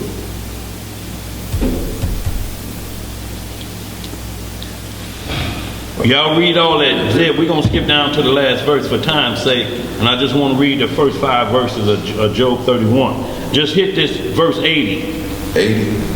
I tell you what, start at 78, read down to 80. That's the end. And y'all read all between them because y'all going to see some more stuff of love sick, y'all. And what we're talking about is this thing that takes over. We can become love sick to another God like that. You want it so bad, and all it is just a brief moment of satisfaction that the devil is off. It just looks so pretty. The problem is we got to look away from Satan dazzling like that. He comes as an angel. He's not coming with horns on his head like the boogeyman. He's not looking like Baphomet when he comes to you. Right. He only turns into Baphomet when he's asking for you to pay back what you got from him. Then he lets you see who he is. See, you got to beat that snake back. And when you beat them back, they run for the bushes. See, and then you don't know where they're at. You're just whooping the bushes. But don't go in the bushes, because what's in the bushes? Okay. Let's read some more. Verse 78. What it say? And Joseph answered her, saying, it is better for me to remain in this house. See, she came, when y'all read back, she came to the jailhouse and was still threatening. I can get you out of here. I can get you out of here. But you know what it's going to take? He like, bread and water. What are bread and water? Read some more there. And Joseph answered her, saying, it is better for me to remain in this house than to hearken to thy words, to sin against Yahweh. To sin against who? Yahweh. And she said unto him, if thou wilt not perform my wish, I will pluck out thine eyes, add fetters to thy feet, and I will deliver thee unto the hands of them whom thou didst not know before. And Joseph answered her and said, behold, the Yahweh of the whole earth is able to deliver me from all that thou canst do unto me. For he openeth the eyes of the blind. He said, so if you put them out, I'm going to see again. Go ahead. And looses those that are bound. Right. And preserveth all strangers who are unacquainted with the land. And when Zelicah was unable to persuade Joseph to hearken to her, she left off going to entice him. And Joseph was still confined in the house of confinement. And Jacob, the father of Joseph, and Jacob, the father of Joseph, and all his brethren who were in the land of Canaan, still mourned and wept in those days on account of Joseph. For Jacob refused to be comforted for his son Joseph. And Jacob cried aloud and wept and mourn all those days. So we're going to get right to Job 31. We're just going to hit the first 6 verses, y'all. We out of here. But what I wanted y'all to see is that Joseph took this to the grave, even to imprisonment, y'all. And this is a mind that you realize I'm going to die anyway. If they going to kill me, it's going to be because I didn't do it. Righteousness. See, if they kill me because I can't stand before the Lord and tell her, Lord, she forced me. She had that blade right here. You saw it. You see everything. You see I didn't have no choice. So I said, I will always give you a way out. I always going to give you a way out. And the way out was the penitentiary. Joseph was in there 12 years on that free case before he got let out. And we crying about these few little things. See, that's a free case. But this lets you know when you're in captivity, you always got to be on your game because the devil is coming. That would have been the worst thing because that would have killed Jacob and his sons coming to Egypt to set up houses. You know, and to live there while the famine was going on. That would have killed all of that and we'd have been starved out as a nation. Because there wasn't no more food on earth. And guess what they'd have said? Who coming? Some more Hebrews? Oh, hell no. They have all the women. But y'all, when you get into some 2 Samuel, also 14th chapter, it talks about Absalom. It said Joseph couldn't come close to Absalom. But it may have been at that time. It said from the sole of his foot to the crown of his head, Absalom was it. And women loved him, but he didn't do what Joseph did. He went into David's wives. He became a fine MF. And was killed by his beauty. And killed by his beauty. What he loved so much, his fro. Got caught in the trees. And David cut him up about that. So y'all, we have to understand beauty is truly only skin deep. But sometimes they say ugly is to the bone. But that means in your spirit. In your spirit. See, you can be ugly to the bone in your spirit. If you see Halle Berry spit, and raise the front of her dress up and tell you what you can do and spit at you and walk away. It don't matter how beautiful she is. At that point, that's a look on her. She looks like a rabid dog at this point.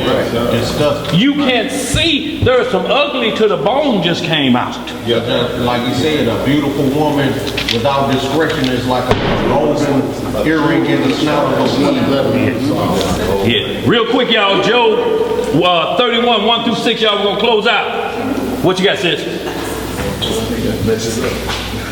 Brother Daniel, here's the thing. You guys, and please excuse me, I don't know what to say. You're bringing it so much so that there will be no excuse. You're portraying this so that the people, there will be no excuse. You're opening the eyes. The word of the Most High is opening the eyes so that there will be no excuse. No excuse. So you got this multiple times where it happened and people failed and where men stood strong. So you can't say, Lord, you just, hold on, wait a minute. You telling me I don't know nothing about this woman that I was lust after, and he made her. Right. That's crazy to be trying to convince the Lord, Lord, you just don't understand how fine she was. He said, well, you looking at the maker. How you going to tell the maker this? No, we're going to show your thoughts right now to everybody else that's in line, what you were thinking. And then we're going to show you Joseph's thoughts. And we're going to see what you mean. Joseph went to jail. He took stripes, didn't he? Yes. Was beaten, cast into prison, but he said he was safer behind the confines of confinement than he was in Potiphar's house. Right. Because every day she didn't pull the sword on it. Right. Job 31. Y'all, let's just read these and get on out of here. And y'all, what we're talking about is how to not to fall over into lasciviousness where it gets to the point that it pains your soul. Y'all, Reuben fell into this with Bilhah. When you get into some jazz, you know, he say he was technically mad at his daddy, you know, because after Rachel died, he say he moved his tent into Bilhah's house. Reuben fired up. He said you should have moved your tent into Leah's house. Y'all see how this study creating havoc and how it's involving the children now with the war between Leah and Rachel. This to move to the children now they making decisions. So he get mad and say, damn, daddy moved his, okay, so he just gonna visit. Now she's the first lady, since Rachel gone. So Bilhah's the first lady now, It should be my mama Leah. Okay, yeah, I'll fix this soon as daddy go to the field. And when he went to the field, here come this MF, Reuben, the firstborn of Jacob, because he mad about he didn't put his tent in his mama's house, and went into Bilhah while she was consumed of alcohol. In the book of Jubilees, it say he went into her house. So it's telling you that again, each woman had their own house. This ain't rocket science. If you want to continue to make him pile them up in one house, then do what you gonna do. But don't tell us because of the rules that we see here, we're against you. We're not against you. We're against your behavior that you're trying to convince us of that's got you 0 and 10. We're not against rappers. We're against those thugs. Right. Absolutely. So y'all, it's not that. We're not going to sit here and argue if it's legal or illegal. What we're going to show you is the law, and we're going to tell you, look, this was chaotic. There's no fix for it. Even when you're able to do it, it's still chaos. That's not saying one man and one woman ain't going to have chaos. But it tells a man, if you got chaos with one woman, go to the wilderness or a room over in the corner. Right. Better to dwell in the corner of a house. What if you got 5 of them? You the corner dweller now. You the corner dweller. And when y'all get into this series, y'all gonna see the war. I'm talking about jealousy. The jealousies are at that level, you cannot have them in the same space.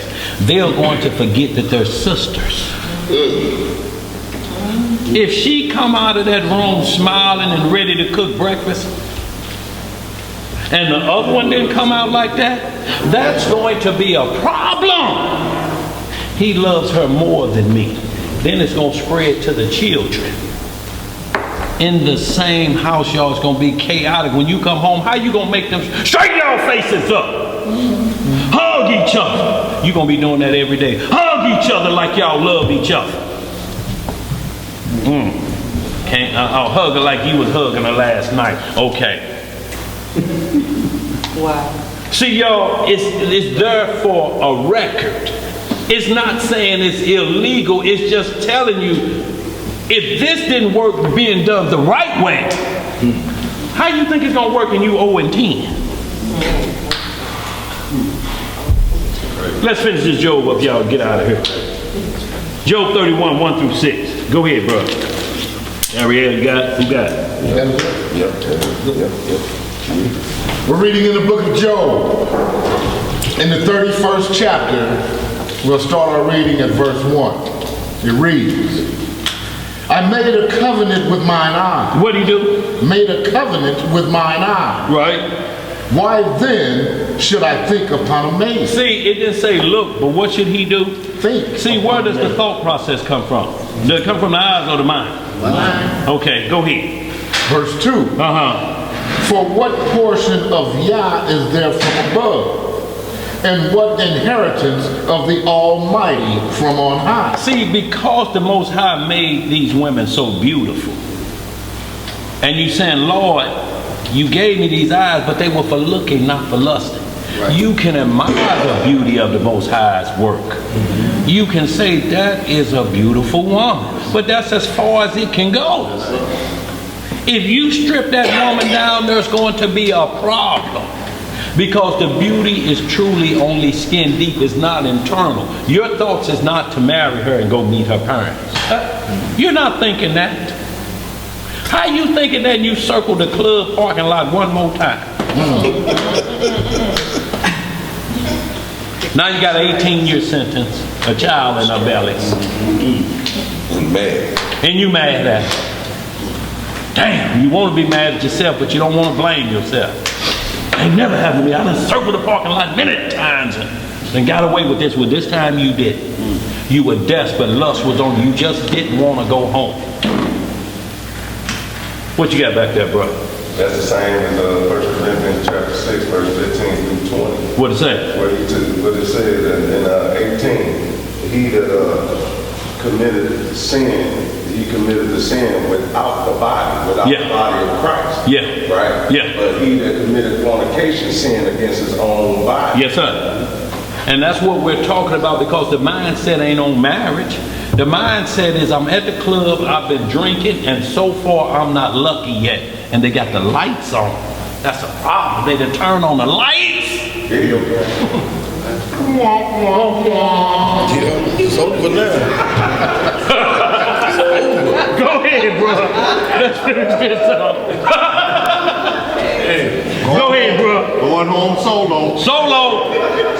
See, and if solo don't make you'll pick up a woman pushing a cart because lasciviousness is on you. You want to be homeless, not for at least tonight. Put your basket in the back.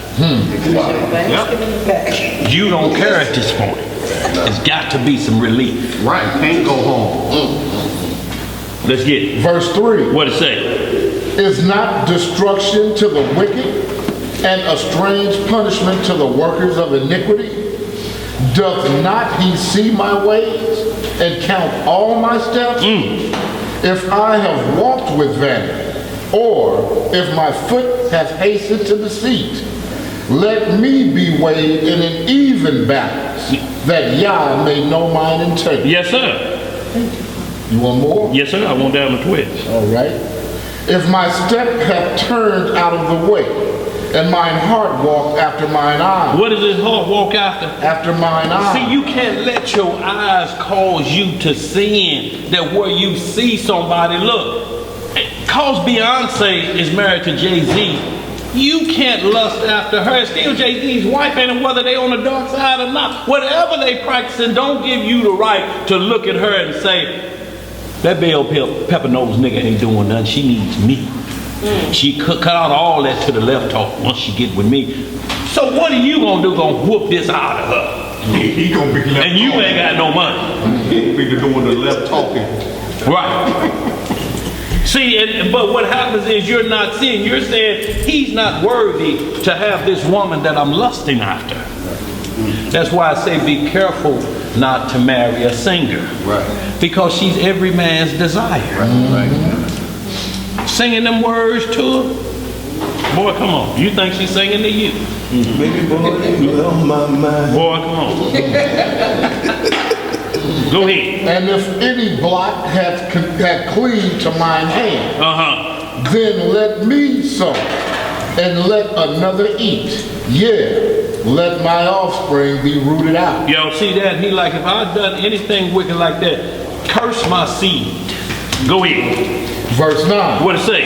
If mine heart have been deceived by a woman, or if I have laid wait at my neighbor's door. See, he put both of them on the line. He said, if my heart has been deceived, which means that I allowed it. And if my heart have me waiting at somebody else's door, let's see the repercussion. Verse 10. Yeah. Then let my wife grind unto another, and let others bow down upon her. For this is an heinous crime. Yeah, it is an iniquity to be punished by the judge. And y'all read the rest of it when y'all get down to 33, you'll see where he say, if I even hide my sin in my bosom like Adam, it's going to be a problem for me. If I blame the woman for my problem, it's going to be a problem. I can't blame her for my lust. Right. You know. Hit 12 too. Go ahead, brother. Verse 12. For it is a fire that consumeth to destruction, and would root out all mine increase. See, it'll kill everything. That's why I say a man that spent all his money on harlots gonna be brought to a price of bread. He said, Most High say, I ain't got to do it to you. You're gonna do it to yourself. You can't afford lasciviousness. Right. It's too great. It makes you reach. It makes you get desperate. You go to the ATM. You just can't keep up with this. You gonna say, boy, if I had just got a wife, this had been 10 times less hell on me. Right. But you are going to spend all your money because you can't keep up. You got to pay to hide. That's why. And that's expensive. Right. That's what they tell. If you're going to lust, go on and marry. It's better to marry than to burn. Yeah. For that, like Job said, it's a fire that consumeth to destruction. Like Reuben said, he couldn't sleep until he had committed that transgression. Can you imagine something? He couldn't even think straight. Y'all, these are the spirits that's finna be let back out on the earth to try us, to see if we gonna make a covenant with our eyes. This both male and female, free and bond. Because guess what? They dressing up like women where they're in bondage at. You gonna let your eyes trick you to think that that's a woman? That's a man. They allow that weave and that lipstick. They let us ship it in and get it. Yo, I'm talking about it's to the point of where you're bound like that. You really can't go into that because the only thing you have is same sex. How can you allow lust to power over you in the same sexes in there? I don't care what you can do. You can take lipstick and draw breasts on their back. It ain't a woman.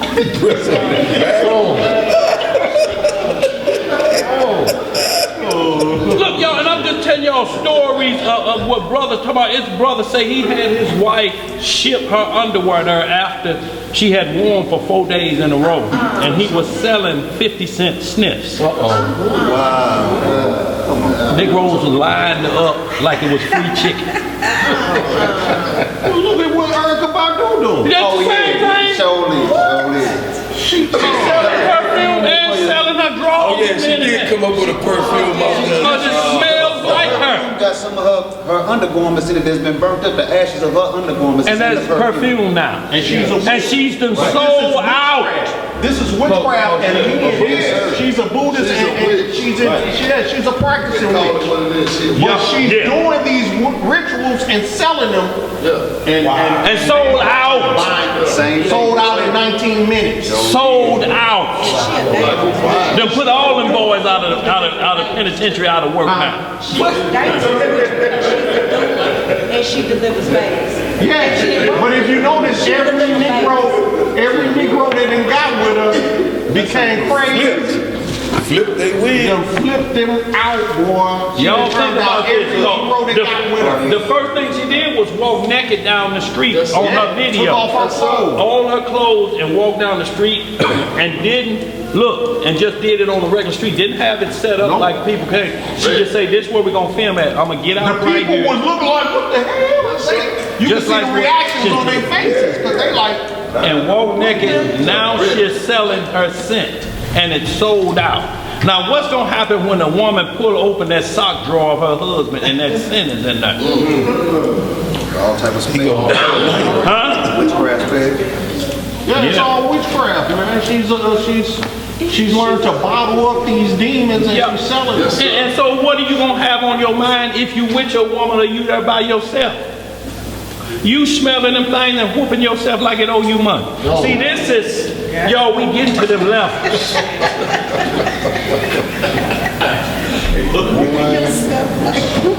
Hey, let's get on out of here, y'all. What they saying out there too bad? Hey, look, y'all, if any of y'all want to pass over tickets before we get out of here, y'all see Naomi. If y'all need to get put on the list, we just need to know our count. So if y'all ain't ready for the ticket today, just tell Naomi to put you on the list, y'all, before we get out of here. All y'all out there in the worldwide family, I've been getting y'all requests, email about who's coming to St. Louis for the Passover. Y'all keep it coming. Passover, April the 8th. That's on a Wednesday. April the 8th. So y'all, if y'all need to get at us, y'all plan on coming to St. Louis, y'all get the email to me, judah@aol.com, JEWDUH@aol.com. So y'all, we need to get our count because y'all, it's coming up on us rapidly, y'all. We less than 40 days out for this high holy day to start the new year, y'all. We need to get the leavening out. We got to get out of our minds Zelika. And we're talking about the spiritual Zelika first. The one that looks so appetizing to you that you can't sleep. You got to run after this doctrine. Yes, sir. And all you're going to get is just a few seconds of pleasure. And then how that noise sound? What's that, boy? Yeah, that noise. They cool out there too, by? Hey, Dan. Yeah. On that note, based off what you just spoke about with Joseph. Yeah. Marriage doesn't cure lust. If it did, adultery wouldn't exist. Self-control is still required. Lust doesn't care if you're married or single. No, it don't. Absolutely 100. You may be Solomon in wisdom, or David in praise, or Abraham in faith, or Joseph. Thank you, young man. Let me read that again. You may be Solomon in wisdom, or David in praise, or Abraham in faith, or Joshua in war. Right. But if you are not Joseph in discipline, right, you will end up like Samson in destruction. Yes, you will. And see, that's powerful because what it's saying is, you know, what you're dealing with is greater than the common senses until you train this mind that all it is just a brief moment of pleasure. Yes, because if you could see this same thing that you're about to lose your soul over in the grave, what it looks like after 3 days in the grave, you say, what I'm doing, because you will see the flesh. You won't see the spirit or the soul. You will see, this is what I'm about to lose my soul over. And when you see it bent up like this, in the grave, after 3 days, you seen when they order you find the dead body, you like, that's her. Wow. Yeah, that's her. So that's what you finna give your soul away for that day. Or the same thing to a man. Yeah. He shriveled up, that chest gone down because they removed all the blood. The muscles done collapsed. No, he ain't standing out there like, what's that butter boy? Fabio or whoever his name. No, he went up like this. waiting on the judgment. And you get your soul too. Already in torment. Already in torment, y'all. So we have to be careful, y'all, that these eyes don't betray us, because we're doing disservice to the Most High made the beauty of woman. And let me just say this and move forward. He made them like that for us and the rest of the world to see his creation and who he puts his blessing on as a nation. That's why every nation of every woman, look, even for the brothers who go get another woman of another nation, who they compare them to? Israel. She got round tires like the moon, like a hoop. She got thick lips like a hoop. She walked like a hoop. Boy, come on. See, you comparing everything like that, but you want from another nation, because this flesh and our women are at a point that's out of control that you can't deal with, but they're out of control because we won't accept the rules of the game. Yes, sir. You're the head and you're supposed to get them in control. Right. We're out of control, so the body gonna be out of control. See, and you're showing them Isaiah 3 with your marriage process. You ain't doing that in front of no witnesses or different thing. Even if you got to get to it later, at least plan for it so the people can know, okay, that's okay right now. But if you ain't, you're doing the same thing. Your mind is set on, once I get what I want, then they out of here. You're going to be like 2 Samuel 13. I'm going to say we're going to get out of here. 2 Samuel 13, when Solomon's son, his oldest son, Absalom had a sister. They had the same daddy but different mamas. He loved her so much, he raped his own sister. He set the rape up. And then when it was over inside, he was through before he actually made it all the way. He was through. He was two pump chump, that's all I can say. And he was through, and he told her, put her out, be gone. He was so angry at her that he was so mad that she didn't want the lust that he was trying to do. She said, don't do this to me. And threw his sister out, where Absalom killed his brother. But we see how it keeps going downhill rapidly at a high place. So Absalom did to David's wives what David did to Uriah. And then their brother killed each other like you killed a brother, Uriah, that was of another nation, but he was your brother because he was one of your top 13 soldiers that stood by your bed and would give his life for you so that the light of Israel wouldn't be put out. And you did that, so you're going to see this in your sons. And he waited for his brother to get drunk and killed his brother about his sister. Nigga, he raped my sister. Y'all get into that and y'all see what we talking about. Don't let lasciviousness have its way. And that's when there ain't no guarding of it. You talk dirty all the time. Boy, I drank up. Just nasty. Just, boy, look. White liver. Boy, that's what they call it, a white liver. You can't never get enough. So if a woman marry a white liver man, what is she getting into? You think you gonna change his liver, the color of it? No. You are just gonna be another notch on the belt. This man can't help himself. Yes, sir. Also, too, Dan, real quick, we're coming up on Purim, y'all. Yes, sir. March 9th, we're going to get ready. This coming Friday, we'll meet down here around 6 o'clock. Yeah. And get together all the gifts, you know what I'm saying, that everybody should refer back to the emails and the text Sister Naomi has sent out. You know what I mean? So we can bring that together, family, and get that going for that following Monday. Yes, sir. We're going to do that, like I say, that Monday, 9th, and 10th, but we're going to get prepared on the 6th it is, right? Correct. The 6th will be down here. We got all the clothes that we're going to distribute to the homeless.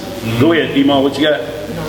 Okay, so y'all, that's coming up, y'all. We got to keep with our holy days. This a day, if you ain't gave to the poor, at least give some time, y'all. Come on down. We need all hands on deck who's down there. And if you at home and you're by yourself, you still can perform Purim. Take somebody out to dinner that ain't had a good one in a while. It's been on the hot dog diet or the Roman noodle diet for a while. Take them out, get them some, buy them a pair of socks and some drawers, and take them out to eat. Learn the story, make you some notes, make a long story short, share with them why you doing it. Why you doing it? Plant that seed to promote them to read it. So the following year, you know what I'm saying, we just got to keep it going as a cycle. They will be doing it. Yes, sir. Yes, sir. That's right.